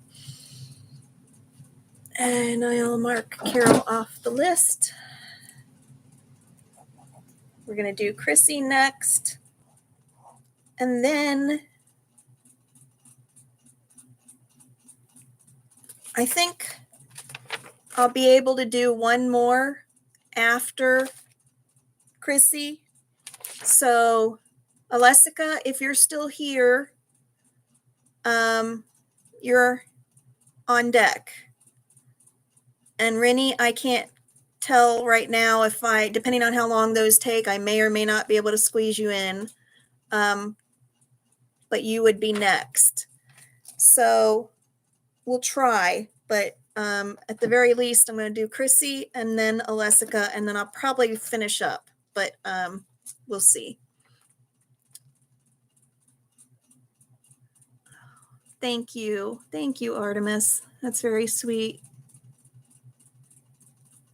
I'm very blessed. Very blessed. Had to go a long way to get here. But it is definitely worth it. Okay, so we're going to do a reading for Chrissy here. And then possibly one or two more, probably just one more. If you're just joining in recently, please subscribe to the channel and like the video and share the video with as many people as possible so we can get the algorithms going. I just started doing readings again after being off for a year, so I lost some of my momentum. So please help me with that just so I can reach more people to be able to help them as much as possible. But thank you for joining us. I really appreciate it. Let's see here. Which deck for Chrissy? Chrissy, did you have a particular deck you're drawn to, or do you just want me to pick one for you? Chrissy, love reading. Ooh. You know what?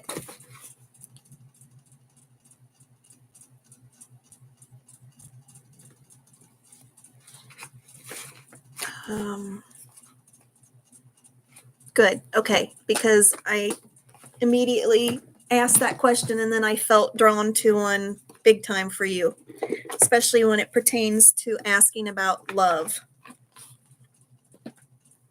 This is, if you didn't see it last week, Divine Circus Oracle. These tend to be a little bit longer. This is by Alana Fairchild, but they have some beautiful, beautiful cards, and the meanings are so powerful. And I really think you'll get something important out of the message, whether it answers your question directly or not. You'll still get what you need to hear out of it. Okay. Thank you. Thank you, Michelle. Rennie, thank you. Oh, thank you. You guys, that makes me very happy. I appreciate it very, very much. Told you I've come a long way, but a work in progress. That's why I'm so excited about the memberships that I am creating right now. For those of you that weren't here in the beginning, Carol included, I announced that I am offering memberships now, and 2 different levels. There's the Amethyst Soul Family, Symbiotic Soul Family, and then there's the Sapphire Symbiotic Soul Family. And I'll make this very quick, but basically 2 different levels. And I'm really excited because it's going to be kind of like a play group, an angelic spiritual play group where we get together and hang out and have fun and just do lots of really cool, fun things. And we'll be doing the free class again. I'll be launching that again. I just needed to get that first one going, and then we'll do another one very soon. In fact, I just got to get it back up online and fix my platform that I was using because I wound up having to take it down temporarily. But the memberships are a small payment each month that to be able to connect and be a part of it. But it's mostly going to be done, as long as Facebook is good to us and cooperates, it's mostly going to be done in a Facebook group. Both memberships will have their own Facebook group. And the smaller membership that is $15, $15 a month. And you're going to basically get at least 3 guaranteed connections with me. Excuse me, I'm sorry. Let me turn off these notifications. Okay, but basically you'll get 3 guaranteed connections with me at least, where we are going to at least get bi-monthly videos that I call soul conversations, where we will talk about really important spiritual conversations that need to be done at that moment, pertinent to the group and their energy.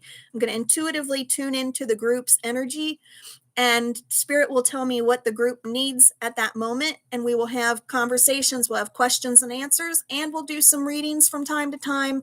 Those will be pre-recorded videos and occasionally alive, but I'm also going to then do a monthly forecast. At the beginning of each month, I will forecast what the energy says is going to happen for that month, what you can expect. And then there'll just be play in the Facebook group with interacting with one another and sharing all kinds of really cool things. You'll also get a designated discount, an amethyst level discount off of all future products, courses, and events. And you'll be the first to be invited to all those courses and events before the public ever hears anything about it, to guarantee that you'll have a place there before anybody else. That's just off the top of my head. The second level, the Sapphire level membership, is a $30 membership. And for $30 a month, you actually get a monthly live reading with me, just with the group, like this, but a little more energetic. We're going to be doing the soul conversations as well as actual mediumship, channeling, again, pertinent to the group itself and the group's energies. We'll do free readings, we'll do channelings, we'll do some fun things with like ETs and ghost work. You'll get that guaranteed. You'll also get, so you'll have mediumship readings plus the soul conversation, but also I'm going to start doing getting back into my paranormal investigating, and not monthly, not every single month, but as often as I possibly can. I'm going to be going to some very famous haunted places like Mansfield Prison, Waverly Hills Sanatorium, and there's a local school here in Hamilton, Ohio, that's amazing, that I've been to before. And I'll do mediumship from those locations, and I will stream them live into the Sapphire membership group. And you guys can stay up with me all night, telling me what you see behind me, ahead of me, what you feel that I may miss. And we'll have a lot of fun doing that. Then we can have our snacks, okay? We can sit up late and snack and talk. And I'm also going to partner with some amazing spiritual gurus, everybody from jewelry makers to painters to other spiritual coaches. And if they're willing, they will offer a discount to the Sapphire members, but Sapphire members will also have a deeper discount on my products and events than the public and the Amethyst group. And you will have guaranteed space in all of the limited activities. If I have a small group activity, Sapphire members will be guaranteed a place before anyone else, no matter whether it's a paid activity or free. So you have direct connection with me on all of that, plus just having fun in Facebook. And that's for the second membership. So if you guys are interested, I'm going to be starting as early as next week, but I'm starting to take memberships now. I put in the comments the link that you can go to, the Soul Family membership link. Click on that, and then you just hit the message button to send me a message letting me know your name and which level you would like. And it shows in that page which the levels and what they are and what they involve. And I want to get that started because we're going to have so much fun. And every penny that I make from that will be turned around and put back into the mission of building more free stuff, more coaching stuff, more courses, and all working towards my main goal of building the spiritual retreat that I told you guys about last week, that I'm going to build down in the mountains on a body of water next to a body of water, not on it, where we're going to have a communal spiritual retreat where I'm going to have all kinds of live events where you can come and hang out, and we do some really big transformational changes and grow and work and heal together. So all of this has a full goal in mind, including my donations. As I mentioned at the very beginning, I am starting to take donations now. I never did it before, but I am starting to do so because Spirit is guiding me to, because I need to take that money. Anything that you guys feel guided to give, $1 is appreciated. More is appreciated. Whatever you can give will go towards this end game. It's all going to go through this to the spiritual retreat fund, as well as the ministry of just helping people. I'm also offering scholarships on my various courses. I have an upcoming professional course I'm going to be putting out. The pro course is the pro edition of My Soul Purpose, which is going to teach you how to connect with your higher self and intuition, how to get back on track with your soul's divine plan, and how to succeed at your life purpose. That's My Soul Purpose, the course. And I'm going to launch a pro edition to teach practitioners how to walk their clients through these processes to help them be successful at these things. Then I'm also launching an emotional trauma healing course within the year, and several others. Each one of them I'm going to have to charge for so that I can put towards the spiritual retreat and others. But I'm also doing scholarships. So for people that can't afford them, I will offer so many scholarships per course. So any donations that you guys offer are going to go towards that, ultimately spreading the love and the light, spreading the consciousness, helping people heal, helping people grow and awaken. So that's my spiel. Let's get Chrissy going. I'm so glad that you all are here with me. I just wanted to get that in because so many of you were missing at the beginning and didn't get to hear that. So here we go. Let's do Chrissy now. And what does Chrissy need to know about her love situation, relationship? Chrissy's guides coming through. Definitely an angel here.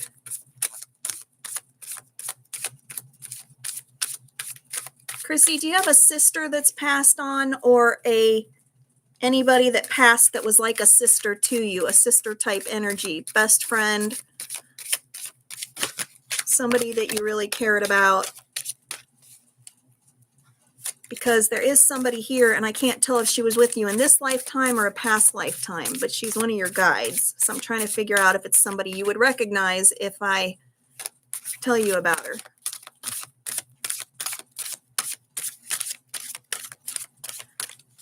She's younger,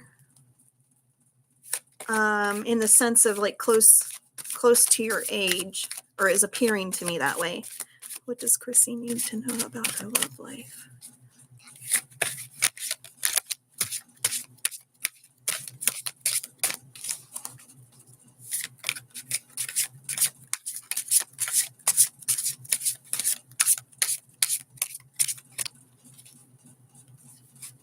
Okay. She is, yeah, she looks like she's close to your age in the way she appears. That doesn't necessarily mean she is that age. There we go. But I feel like you were in multiple lifetimes together.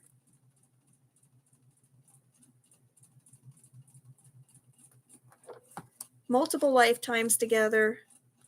I do feel like you knew her at some point in this lifetime, but I don't know that you were as close in this lifetime as you were in other lifetimes. So I feel like you knew her before she passed, but didn't realize how close you were on a soul level because it didn't take that path in this life, but you knew each other from a past life. So she's with you in spirit now because you were so close in a past life.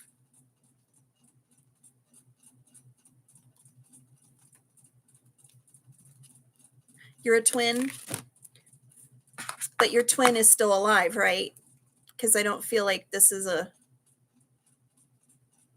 twin energy that's passed on. Crown of the butterfly, Bambini. Okay. I think Carol might be right. Did you have a school friend or someone school age that passed away, even if you weren't like sisters with her in this lifetime? Did you have a classmate that you know of that passed away? Or maybe she's passed away since school that you don't realize. I'll tune into that more in a minute. I'll get answers for you. I'm trying to get the card, to find the card, and then we'll figure it out. She will confirm it all for us. Crown of the butterfly. All right. These are out of order. What? The number, that's right. I got to go off of the number. It's different with every book and every deck.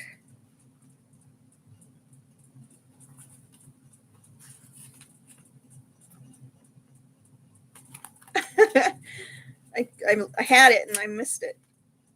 There we go. Okay, this is really cool. Crown of the Butterfly Bambini. The funky names are because they're supposed to be like circus characters. They're not like stereotypical Avatar kind of characters like the clown or the ringmaster or the trapeze artist. There are some of those, but it's mainly just people that happen to be circus performers. Some of them have costumes, some of them don't, but they all have fancy names that like recognize what they're about.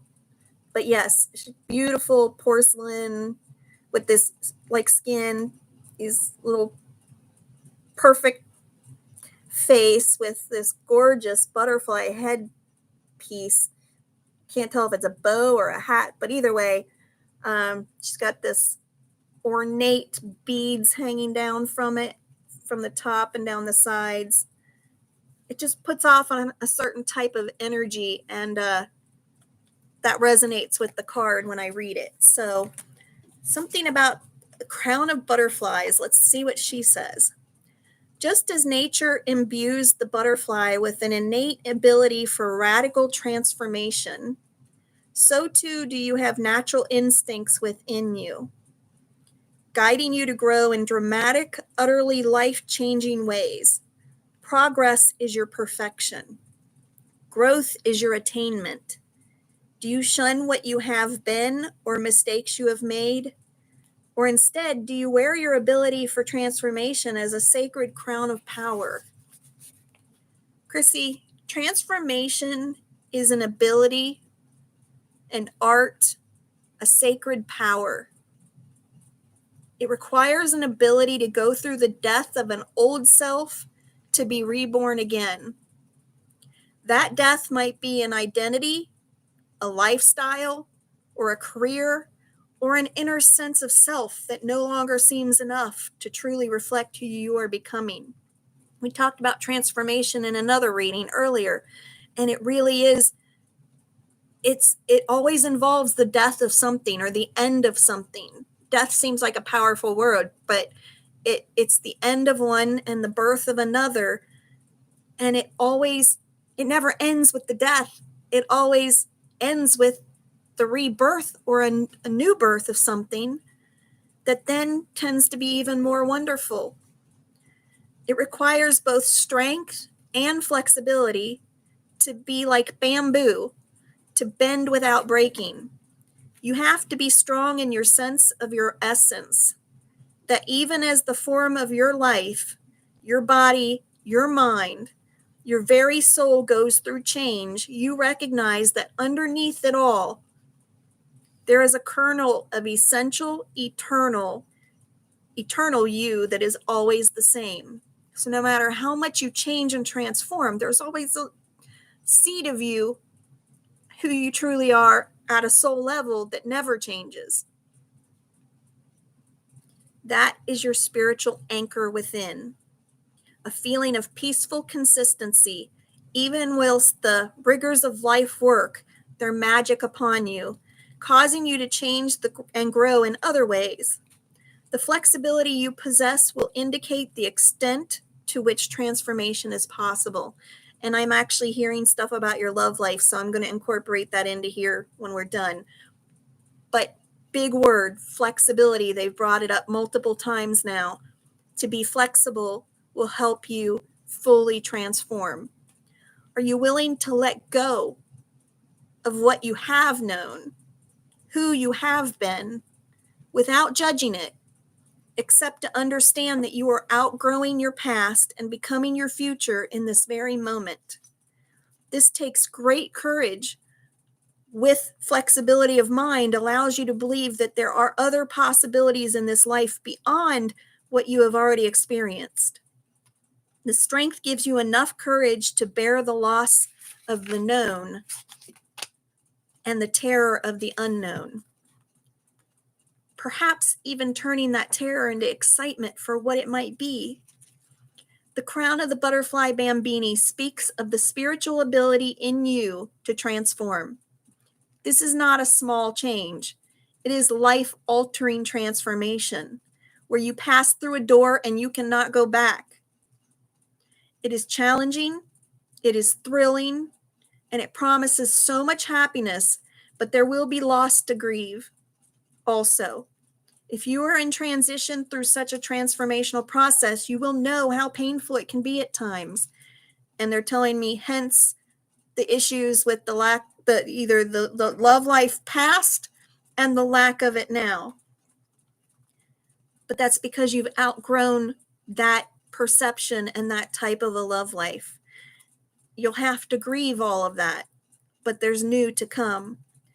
This oracle brings you confirmation that this shall not be failed initiation for you, but a true rebirth. You have what it takes. You can make this crazy, improbable leap into completely new consciousness. You are meant to do so. It might seem ridiculous, just like the improbable miracle of the caterpillar becoming a butterfly, but it is part of your destiny. This radical change of which you dream or which you feel swept up without knowing what it is that is pulling you forward is meant to be. Believe in your own ability to transform. Trust in what is happening.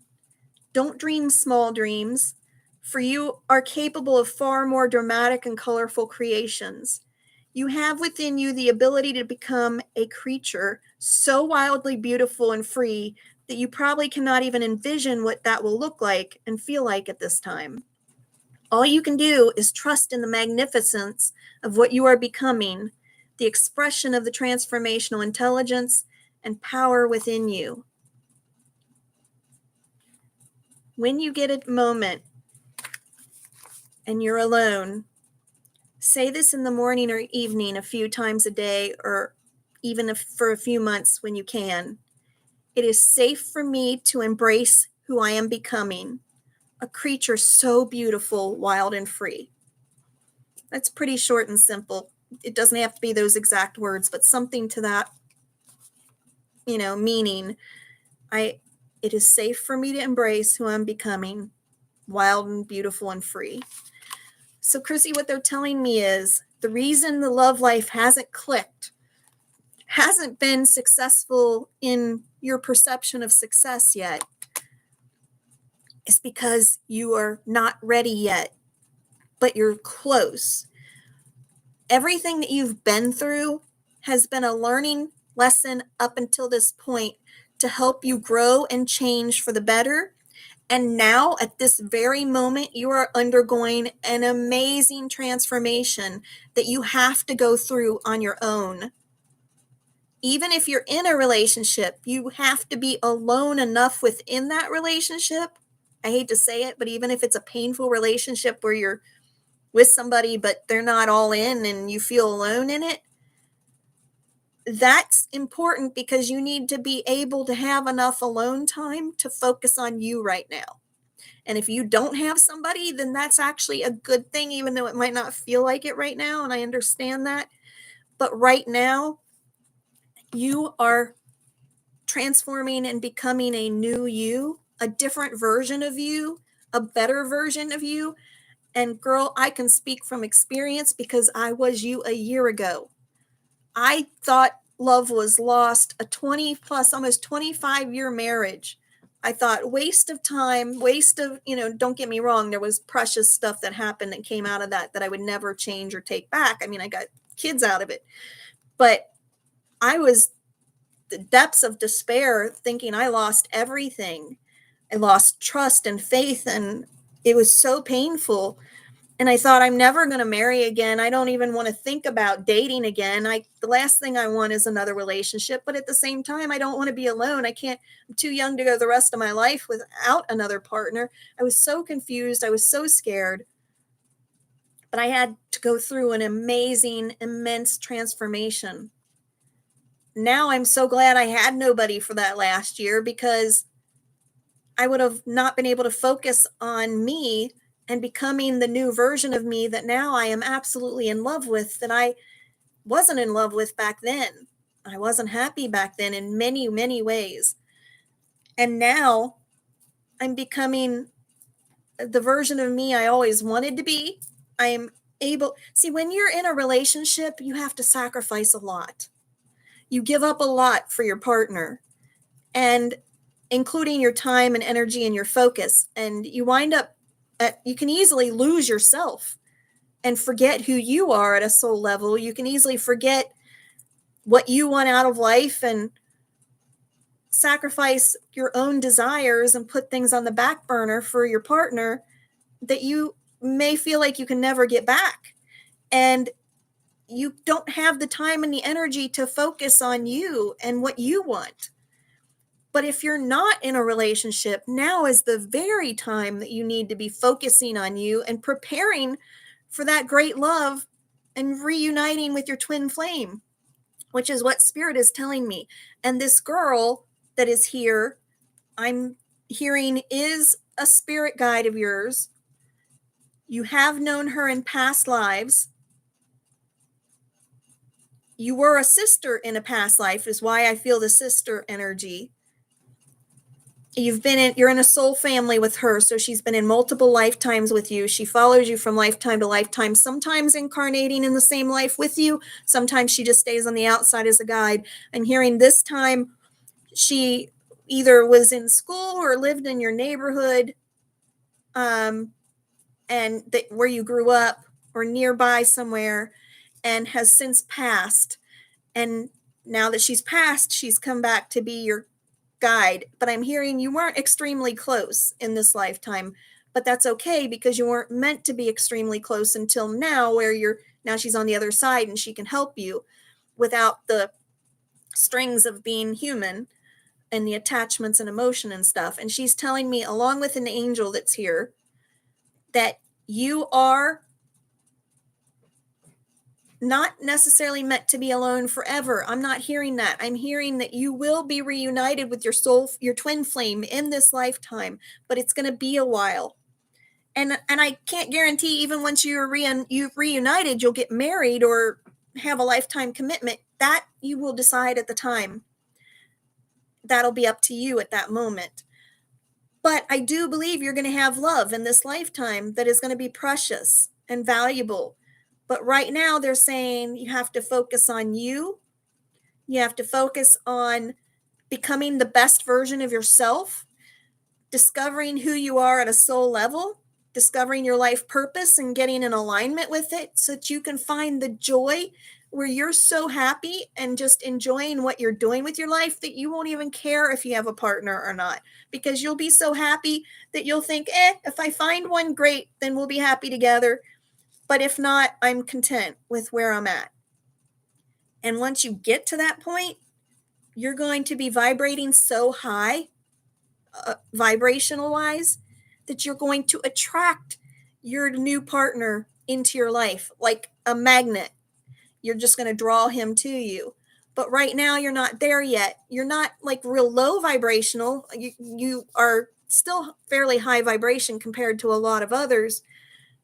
But you're not where you need to be energy-wise quite yet. As you transform, though, that's going to change. And you'll get more higher vibe, and energy is going to stay higher. And as you awaken more and more consciously on your spiritual journey, that's going to happen. until you do transform and come out to be this new, beautiful, amazing version of yourself, where you're at just content and happy, and you're just, it's an attraction. You become literally like contagious when it comes to attracting another high vibe human being that you're in alignment with. And that's what's going to happen, is you're going to be putting out signals out there that you're ready and happy and at the point where you can take it or leave it, but you are happy and welcoming in a new love, if the universe wants that for you, and your soul will know it's time. And next thing you know, your twin flame is going to feel that and feel the call that she's ready, and it's going to attract them into your life. And before you know it, you'll find each other. You'll decide if you're together forever or not, but you're going to find happiness together, and you're going to find happiness apart as well. And isn't that ultimately what ascension is? That's what Christ-like consciousness is. It's finding complete joy and bliss, heaven on earth, within, with or without another being, where if the right person is there with you to enjoy in it all, it's amazing, but you're so ultimately happy that it doesn't matter if that person is with you. But I do feel like that person is out there. I believe he's coming back, meaning that as a twin flame, you are one of the same in your soul family. You're part of each other. You were separated before this incarnation. You've been together in multiple lives, and sometimes you incarnate in the same lifetime, sometimes you don't. But ultimately, on your ascension journey, you come back together at the end and are happy. Either it can be in a love relationship or it may be in a friend relationship, but you're happy and you help fulfill each other.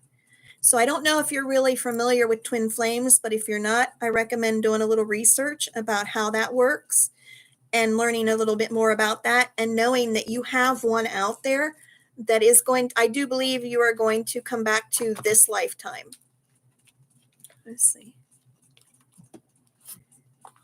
Yeah. And I'm sure that can be really, really difficult if you want that and don't have it. But ultimately, the key is finding complete happiness with that or without it. And you may have that, but I truly believe that once you discover sorry, when I stop like this, it's because I'm listening to what they're saying and trying to talk at the same time. So I just need to stop and listen.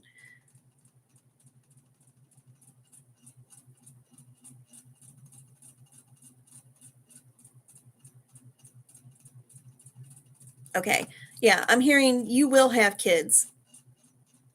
You will have a partner, and you will have your perception of that fulfilled. And by perception of that, I mean, I don't know if they'll be your biological children. I don't know if you'll adopt. I don't know if these children will be, yours biologically, or their family kids that you wind up taking custody of. I don't know. It's a perspective of whatever it is that you want. If you want to have your biological children or your own children, I do believe that's going to happen for you. But ultimately, they're telling me that as long as you focus on this transformation that's happening and focusing on you right now while you can, because like I said, once you're in a relationship, then it's not as easy to focus on you and your transformation and fulfilling what you need to, basically your spiritual journey, your ascension process, your awakening and coming into consciousness. If you focus on that right now while you can, you are going to attract everything that you want into your world. The universe will send it. It's just universal law that as you do those things and you work on your spiritual journey, your vibration raises, you come into alignment, meaning you start vibrating energetically at the same level as what you want.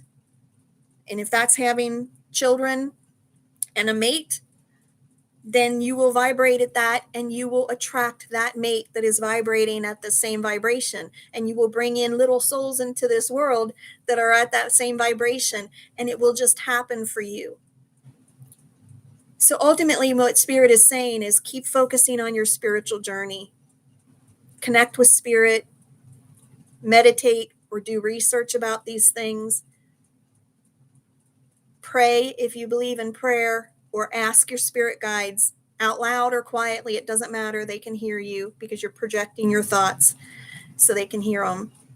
Ask your guides to help you with this transformation. Ask them to help you with your journey and tell you and guide you where to go. Work on learning how to tune into your intuition and listen to your inner guidance and trust it, and you will succeed at everything that you want. But I do feel like there is one soul twin flame out there that is just waiting to reunite with you. But right now, what he's waiting for, ultimately, the universe is holding him back till you both accomplish what you need to accomplish alone first. And then once you accomplish what you need to, that gets you to that level where you're ready to come back together, the universe will then push you back together. But basically what has happened is your soul chose before this lifetime to reunite after learning some important, valuable lessons on your own first. You had to both learn your own soul journey before you can come back together and really be happy together. Right now, ultimately, what is happening is if you came together right now, neither of you are mentally, emotionally, or spiritually prepared for that relationship yet. And if you come together right now, it probably won't work. It'll be tumultuous and difficult, and ultimately could wind up in you breaking up. So the universe is waiting for just the right time when it is ripe and ready, and you're both where you need to be energetically and spiritually and emotionally, and then it's all going to happen in a huge way. Does that make sense, Chrissy?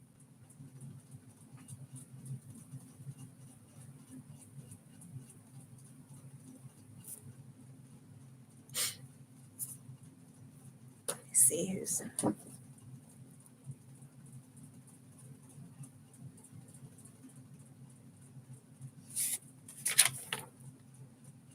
We said we were going to do Alessica next, I think, right?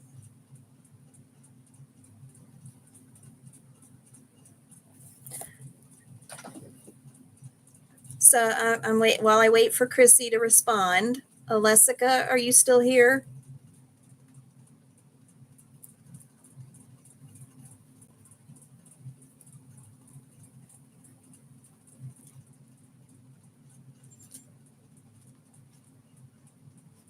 Okay. Yep. Kit, is that yep that Chrissy, did Chrissy respond? Or is that yep that Alessica's still here? Or it makes sense to you? What does it mean?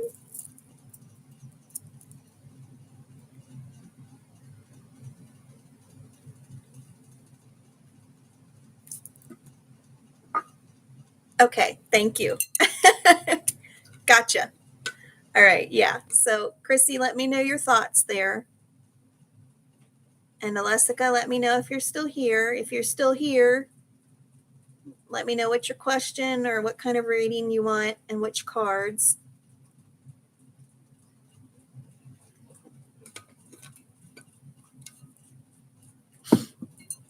And while we do that, let me clear some energy here.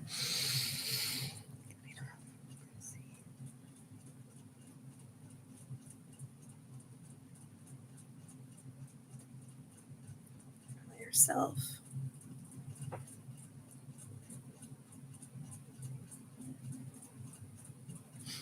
All right.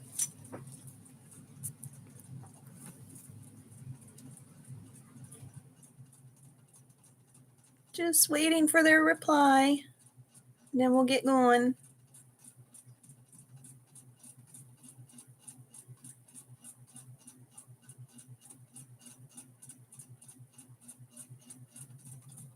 Chrissy, you still there? Alessica there?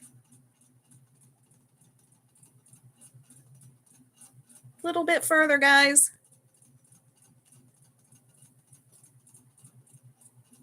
I am so glad you guys are all here. Oh, I got another thing while we're waiting that I can share with you.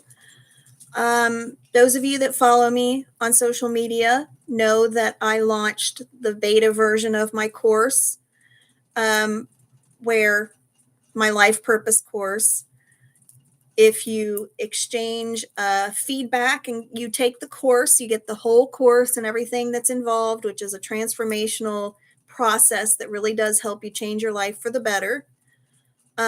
If you take the course and give me feedback as part of the beta team and work with me on making the course better, or the version that I need it to be, for future students, you would work one-on-one with me. I will help you with your journey.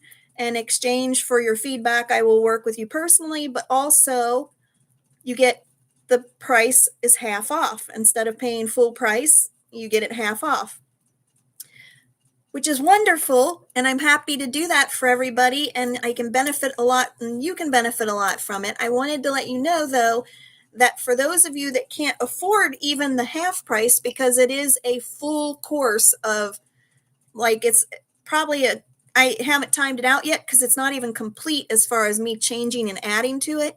It's about a 6-month transformational course, with working on you from a soul level inside and out, and it's life changing. So it's not as expensive as a lot of courses, but it's not a cheap individual class either. But if you can't even right now afford the half price, in order to make it possible for you, I am opening up a membership of founding members, a founding members membership for the My Soul Purpose course. So basically, instead of paying the half price all up front, or just in 3 payments or 6 payments, and it's still being a little hefty for some people, you just pay one membership fee a month, $30 a month, and you can go through the course as a founding member and help me perfect this course. We'll work together in a Facebook group, private Facebook group, just like the beta team. It'll be an extension of my beta team, basically. You get the whole benefit of the course, and then I stretch those payments out over however many months you need it to be. But you get to basically learn from the course, take the course, work with me, work with the group, and you only pay $30 a month. And if you finish up in 6 months, then you basically get the course for less than $300, a completely life transforming, course, working together to make and build the dream life that is in alignment with your life purpose. So if you guys are interested in that, comment here or message me, or you can go to the Soul Family memberships box, the link that's in the comments for the Soul Family membership in Facebook. Go there. I haven't put a post on there yet, in that page yet, but you can then message me through that page and let me know you're interested, and I will get the page up tomorrow, I believe, for that, and we'll get you connected with that if you'd like to do that. So little break here gave me a chance to get that out to you. So you get the same benefits for even cheaper, but I can hopefully reach more people, but still keep it intimate enough that we can get some great work done. That's the difference between the beta team. I'm only taking 10 to 15 people and keeping it really small. The membership, we can go bigger, more people in the group. So it's not going to be as intimate, but you guys benefit more from it that way. So hopefully that works. Where the other aspect, the beta team, I benefit a little bit more because I have you more in an intimate group. Either way, it's got great benefits to either side. So it looks like Chrissy probably left, which is fine, as long as she got what she needs. That's what I'm hoping. Okay. We're doing Alessica. Make sure I crossed both off of the list. Yeah, I'm so excited about all of this, the memberships, the courses. I just feel like finally getting to do this stuff I've been wanting to do for several years now. And I cannot be happier because it's so fulfilling and fun. And I'm going to get to know you guys in a even better way than I ever did before. So I cannot wait. Okay, general reading, whatever it is you need to know from spirit, ancestors, etc., using the Akashic records. Yay. Okay. Thank you, Alessica.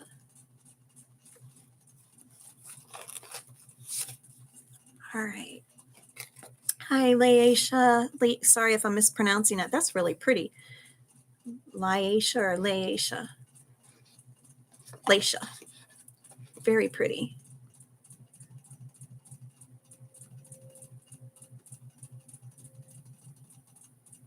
All right. Yes, like Kit said, I'm about to finish up for the night. I've been going since 9 o'clock, but we will definitely get your name added. And if you would please subscribe to the channel and like the video, share it if you would. That way you will make sure the notifications go out. I will probably be reading within less than a week again, a few days from now, and your name will be on the list and you will get a reading as long as you show up, because there's still quite a list, but chances of this many people showing up next time are highly unlikely, which means I'll definitely be able to get to you. So please do come back and join us on the next one and hang around to see how I do this reading. And hopefully maybe you'll get something out of that as well. Okay. I know what you meant, Alessica. Eating, hopefully it takes some. Thank you, Artemis. I hope so. Thank you. Thank you for thinking of me while you're eating. All of us. Thank you, Carol. You know what? You guys, a lot of you have been there since the beginning of my spiritual awakening, pretty much, because I found you guys from the time I realized that I was spiritually awakening. And, I had to go through some stuff to get to this point. But all of my readings back then, even in the darkness back then, told me that I would get to this point. And they all celebrated me and told me, congratulations, you're going to get to this point. It's here. It's just still coming through. And you know what? It was hard to believe back then. I wanted to believe, and it gave me faith and it gave me hope because I kept getting those readings. But man, I thought it would never get here, and now that it's finally here, it's an amazing feeling, and I'm so grateful. And that's why I'm so passionate about wanting to share that in my course and the memberships so that I can help you guys get to the same point. Those of you that aren't feeling this joy, you all deserve to feel it. And I know what it feels like to be in the depths. And I'm so excited to be able to share everything that I've learned over such a long haul. So it's exciting, really exciting. Okay, so connecting to Alessica's higher self. Beautiful. I call in all spirit guides and ancestors and loved ones of Alessica. Please join us and connect now. Please tell us what you would like Alessica to know. And I just got to tell you, I don't know if you guys have ever seen this deck before or not.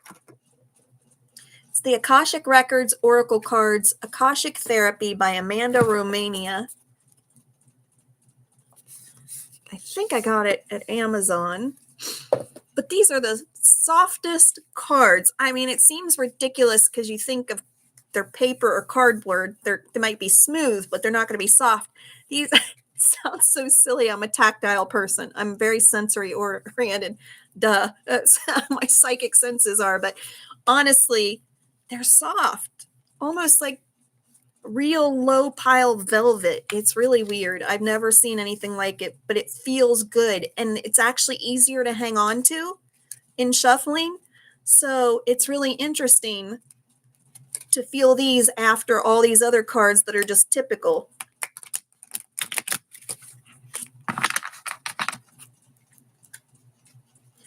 My reading 2 years ago also nailed my journey, Angel. Oh, good.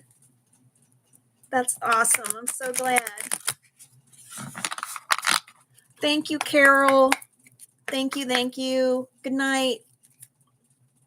Love you too. Good night. Okay, what does she need to know? Give us some really great information, please. Thank you. It's always good to hear when previous readings are still resonating with someone and really meant something to you. So thank you for that. That's why we do it. Okay, there's one. Let's see if there's another. Because that one kind of got stuck on my thumb and I don't know if it was a legitimate jump or not. So we're just going to make sure there's no more before we move on.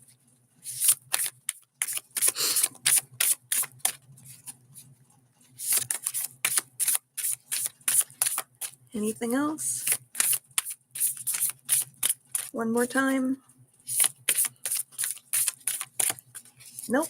All right.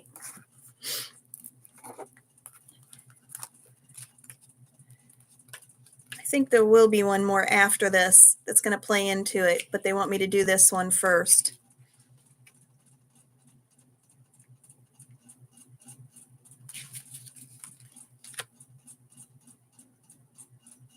Okay. We are going to do this one just a little bit different because the Akashic records need to be read a little differently than typical cards. So we're going to actually do 3, but start with this one for the center. So I'll put this here. Excuse me.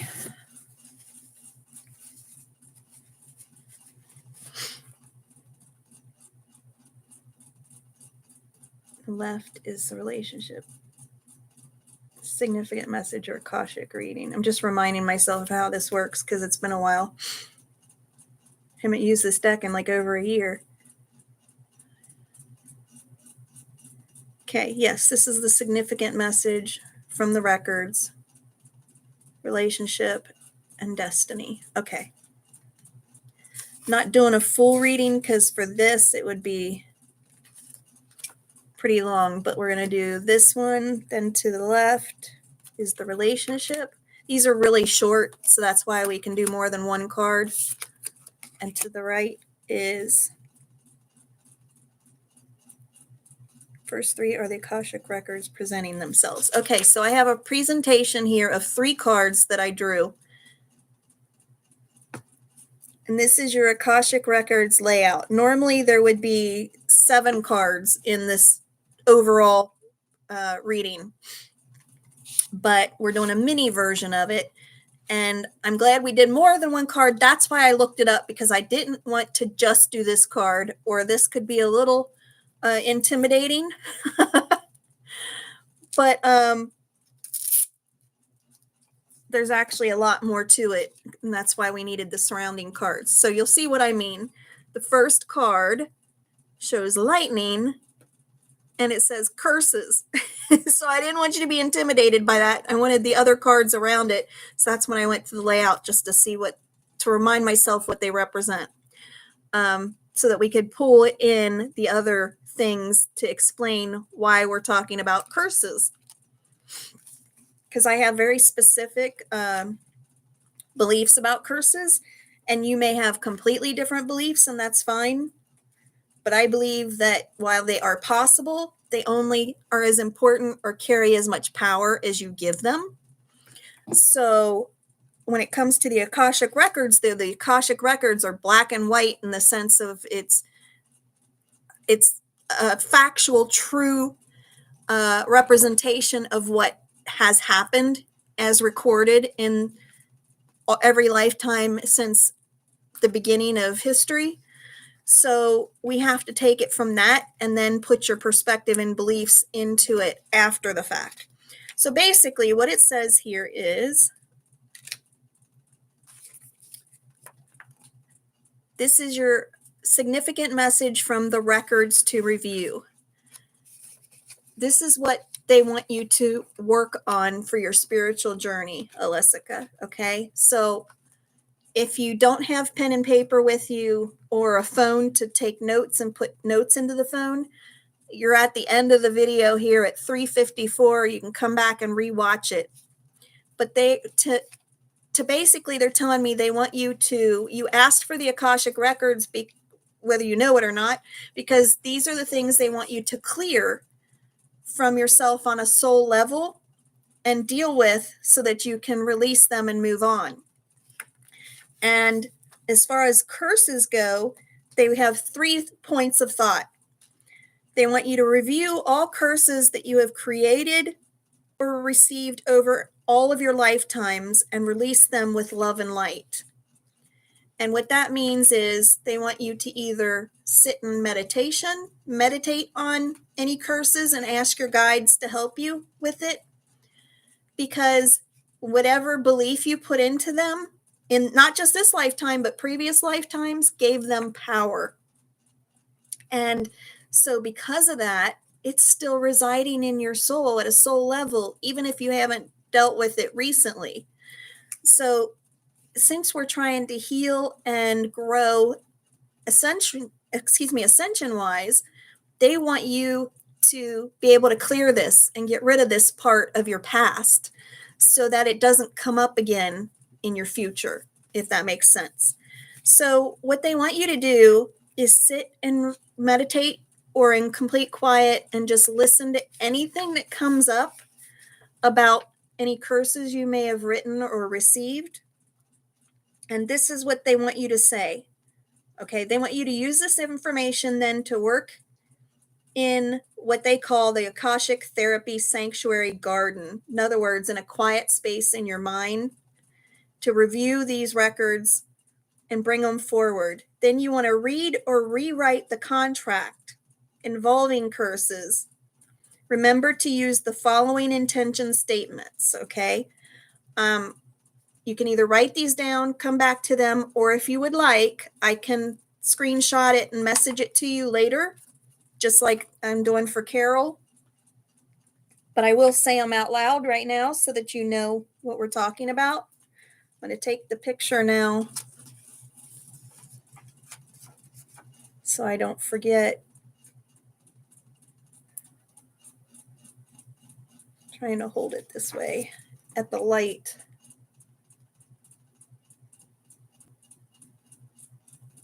Come on. There we go. Okay, this is the same thing that it says for each thing you're going to address tonight. This is the order of what you say to release them, okay? Read it or rewrite it. Rewrite the contract of anything you had to do with curses by remembering to use the following intention statements. So it's an intention. You can write it or just say it out loud or in your mind, but state it that you're setting an intention. 1, I hereby release, renew, and review ... In this case, we're talking about curses in my life, this life, and past lifetimes. So I hereby release, renew, and review all curses from this and all past lifetimes. Then you say, I let go of ... I let go of all curses from this and all previous lifetimes. I bring forward or initiate, and this is whatever you feel drawn to say. Your soul should just guide you to it may take a second. You may need to sit there a moment. You may need to ask your higher self to help you. But I bring forward or initiate. For me, I hear healing, but you may hear something completely different. And that's okay. Say it, whatever comes to mind. I bring forward or initiate ... about these curses. I say, in my opinion, I'm hearing healing. I bring forward healing. Okay, great. Thank you for the confirmation. I bring forward or initiate healing regarding any pain or struggle caused by these curses. That's how I would say it, but it's totally up to you. I remove all contracts. And that's funny because this is supposed to relate to anything that comes up in these readings. And it says specifically, I remove all contracts, curses, and conditions connected to these curses from this lifetime or previous lifetimes. So I remove all contracts, curses, and conditions connected to these curses. And that may sound a little redundant, but one curse could lead to another.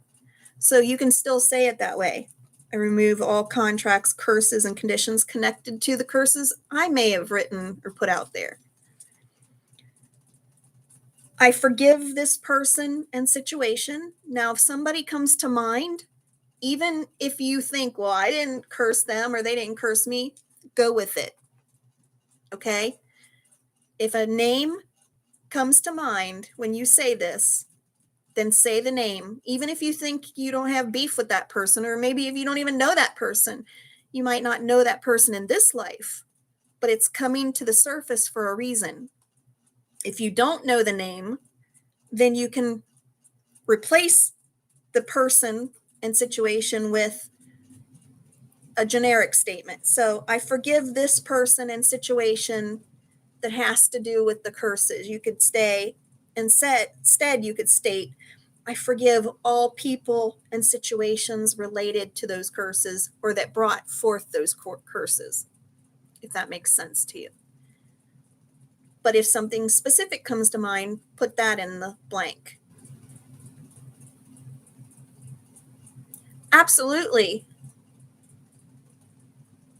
Is that Rennie? I think. Absolutely. We all can do this. We can all do this. So if you feel drawn to do so, do it. Go ahead. Yeah, absolutely. So just to clarify that last one, you can either say, I forgive this person and the situation around all curses this lifetime and past, or fill in the person and situation with anything specific that comes to mind that your subconscious is bringing forward. And the last is I attract and have gratitude for, fill in the blank. I attract and have gratitude for, say whatever comes to mind.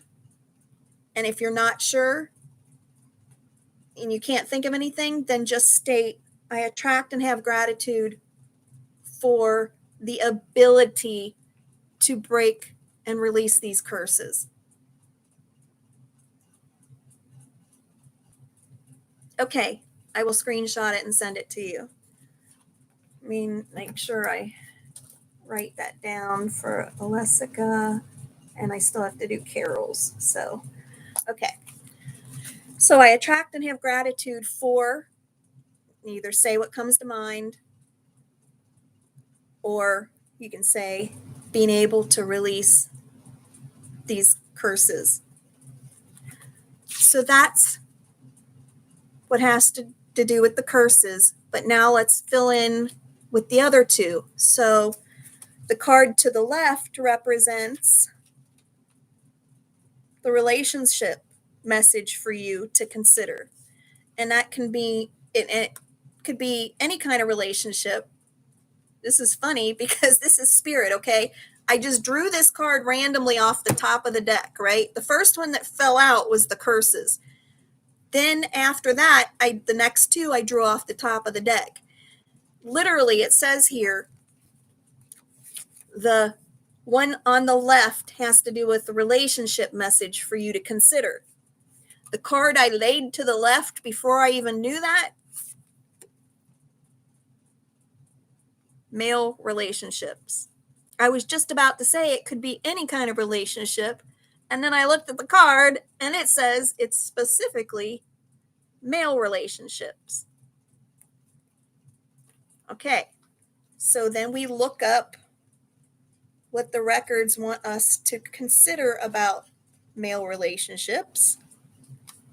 And spirit will fill in any blanks.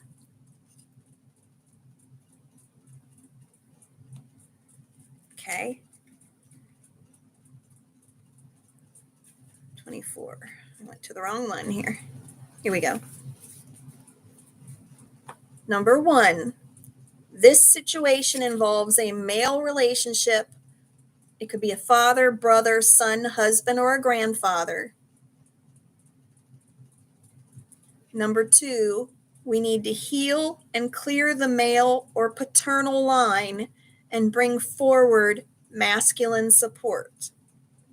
Okay, if it comes to mind from this lifetime that there is a male figure in your life that you have issues with, that you need to clear, then use that specific intention with that person.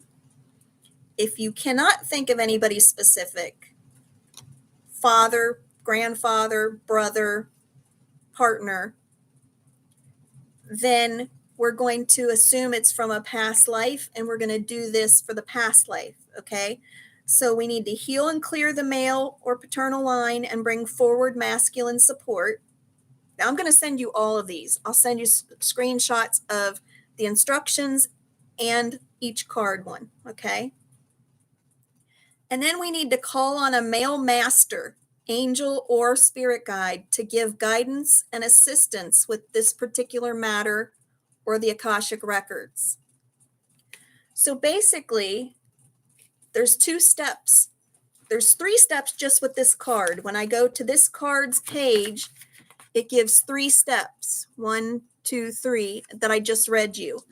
That the situation involves a male relationship, that you need to heal and clear it, and the call on a male master, angel, or guide for guidance and to help with it, okay? So there's something we need to clear. Your Akashic records and spirit is telling you that there's something with a male relationship that you need to clear. And those are the 3 steps you need to use.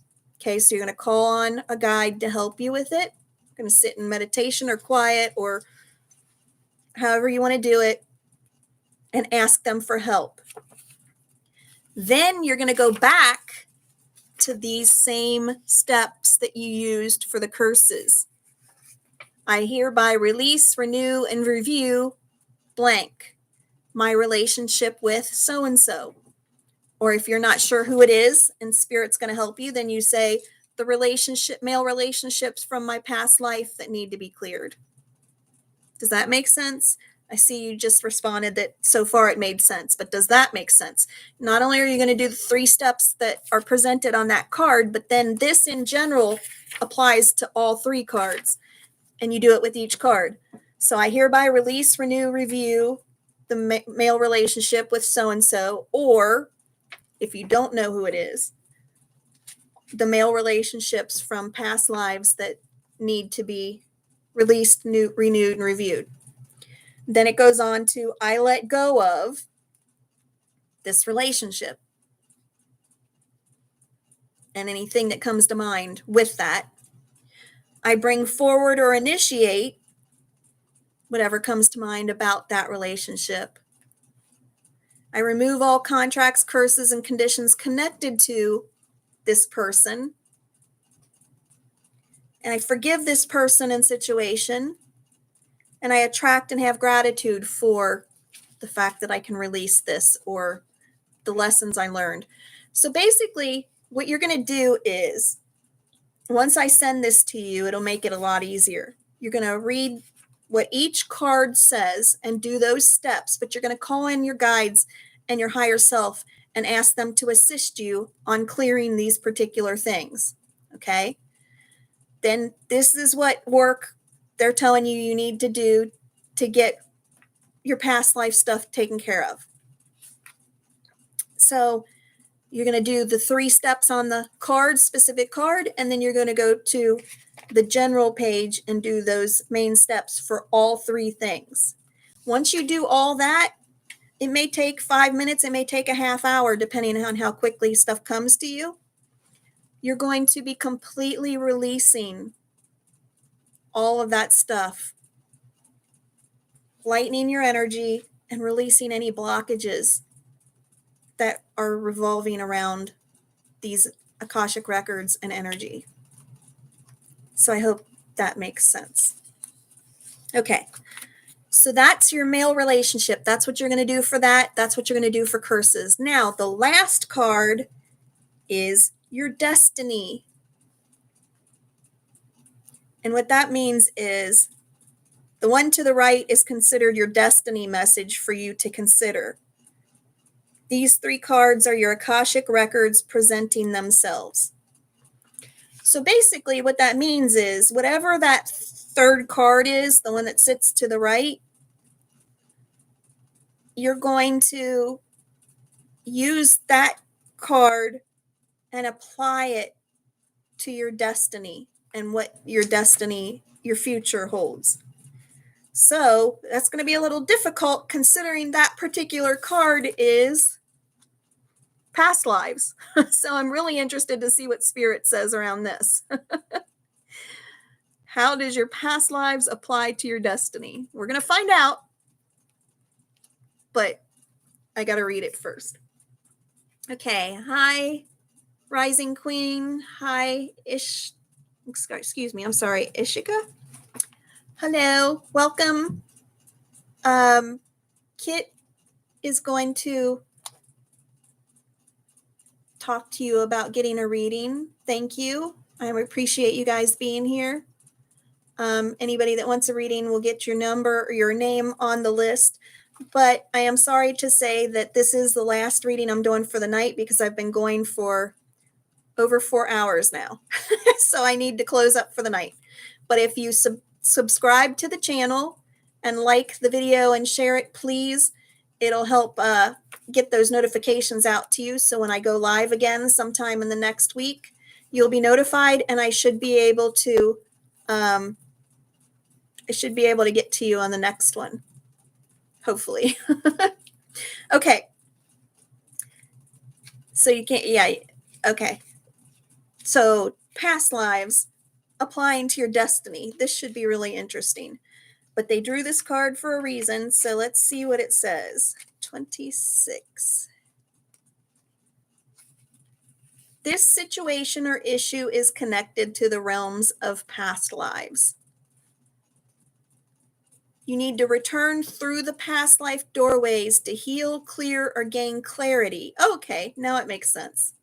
Well, because I got them talking to me, but the person connected to the question or issue has a past life connection with you. And the past lives meditation can bring the wisdom and knowledge that you or another seeks. What that means is that the reason you got a past lives card in your destiny spot is because whoever comes to mind connected to this past life also has to do with your destiny. And I don't know if this resonates with you, but I literally heard twin flame. So basically, by clearing the past life stuff, it's going to help release blockages and things holding you back from fulfilling your destiny and having a connection with this particular person that is then going to help you fulfill your destiny. Does that make sense? So basically, this card doesn't have the same steps as the other 2 do. It basically explains things more. And that is what I just said. This situation or issue is connected to the realms of past lives. And they want you to have a past life meditation to help bring wisdom and knowledge that you are seeking about this particular past life. And you can call in your guides and meditate on it and ask for anything to come up that needs to come up. You return through that past life doorway to heal, clear, or gain clarity. Now, you can do this all organically and just do the meditation from scratch, or you can go online and find like a pre-recorded meditation on past lives. That's fine too, because it'll still bring up stuff that will help you know what happened in that past life. You should get some kind of a vision or a feeling or energy, an idea of what happened. Or a person name may come up, and that person is connected. That will come up is connected to your past life, but is also connected to your destiny and your future. Yes, a good way to cut your soul ties. Exactly. Exactly. So once you read that, what I just read to you, you do the little meditation, and then you come back to the front and do it all over again for that card. I hereby release, renew, and review whatever you just discovered about your past life. I let go of what you discovered, and so on and so on. So let me just, now that you got this idea, I will send this to you. I will message it to you in Facebook Messenger, unless you'd rather me send it somewhere else. But basically, it means you got a bit of work to do. But you were guided to this deck of cards for a reason, because your higher self or spirit knew that this work needed to be done. So they're telling me that this work needs to be done on your own. It's not something that I personally can do for you, because it needs to be done as inner work. But let me just finish up by checking with them to see if there's anything else they want to tell me before we wrap up.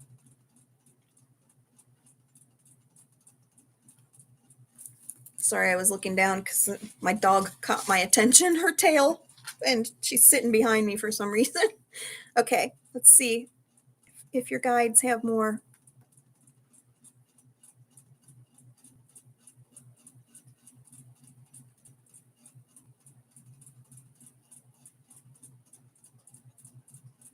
Okay. Yeah, they're telling me it's because there's something quite significant in your past life that does need to be cleared so that you can move forward with this person in the future. They're not going to show me everything because it's personal to you, but I literally saw a man that was like falling backwards and like laying back with you were like almost over top of him, and you were having a confrontation, and he hurt you in a big way somehow, but I think you also hurt him back, and it caused karma for both of you. And I believe that you will find this out when you do your meditation. I don't want to fill in too many details because then it could change your perspective and prevent you from getting it yourself. But I do believe that it created a whole lot of junk that became suppressed deeply in your subconscious because you love this person so deeply on a soul level that it felt unforgivable to you at the time in the previous lifetime. And because you couldn't forgive them back then, you carried that over into this lifetime with you.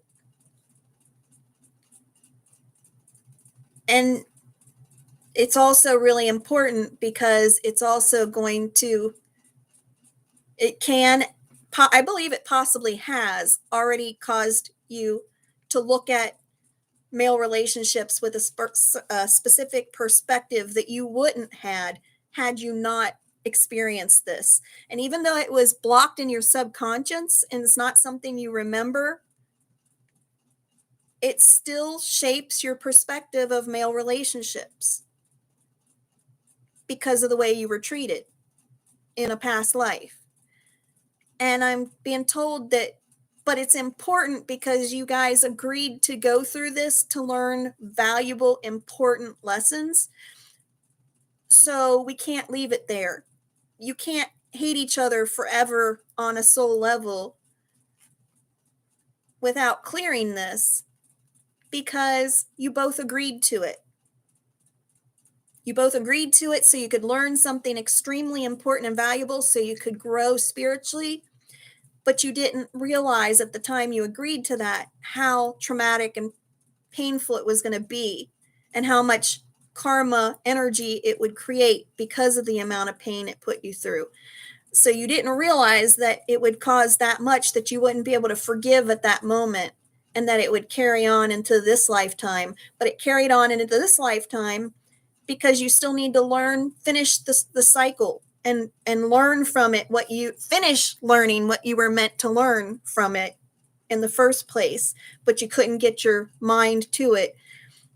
because you weren't physically capable of it, mentally capable of it in that lifetime. So it's important for you to now resolve this so that you can dissolve all energy around it, so you can be back to a clean slate with this person, because you both do love each other and care about each other enough to have put each other through this. It's because you knew how important it was for your soul to experience it, to learn and grow. So instead of looking at, you put me through this and you caused me this much pain, we need to shift that perspective into, thank you for loving, and sounds ridiculous, I know, but it will help. Thank you for loving me enough to hurt me, because I know on a soul level it hurt you too, to hurt me. But you loved me enough because you knew it was for my higher good on a soul level, a full ascension level, that we needed to go through this together to eventually reach Christ consciousness level together.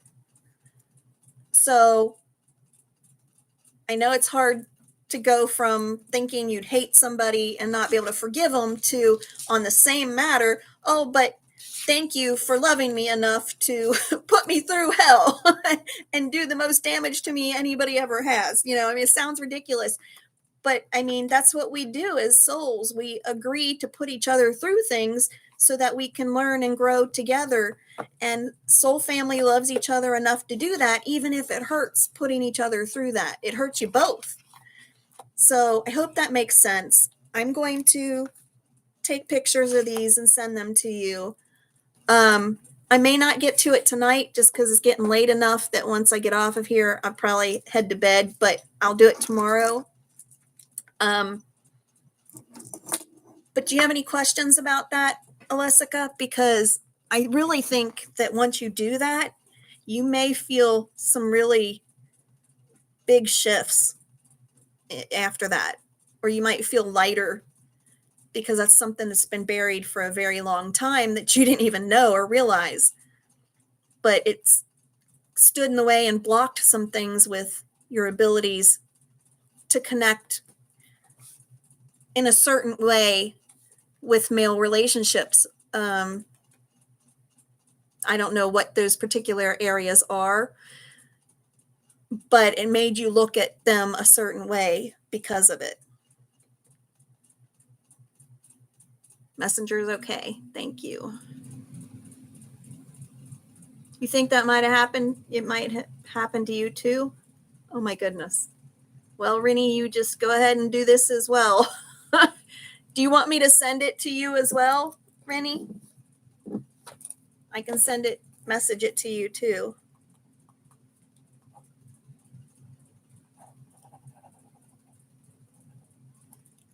You're welcome, Artemis. Thank you. Thanks for joining. Okay, so while I wait for her to answer, I'm getting ready to wrap up for the evening. Do know, though, that if your name was put on the list, that I will do my best to get to you the very next reading. Don't forget that check out the comments in the community area of the comments after this.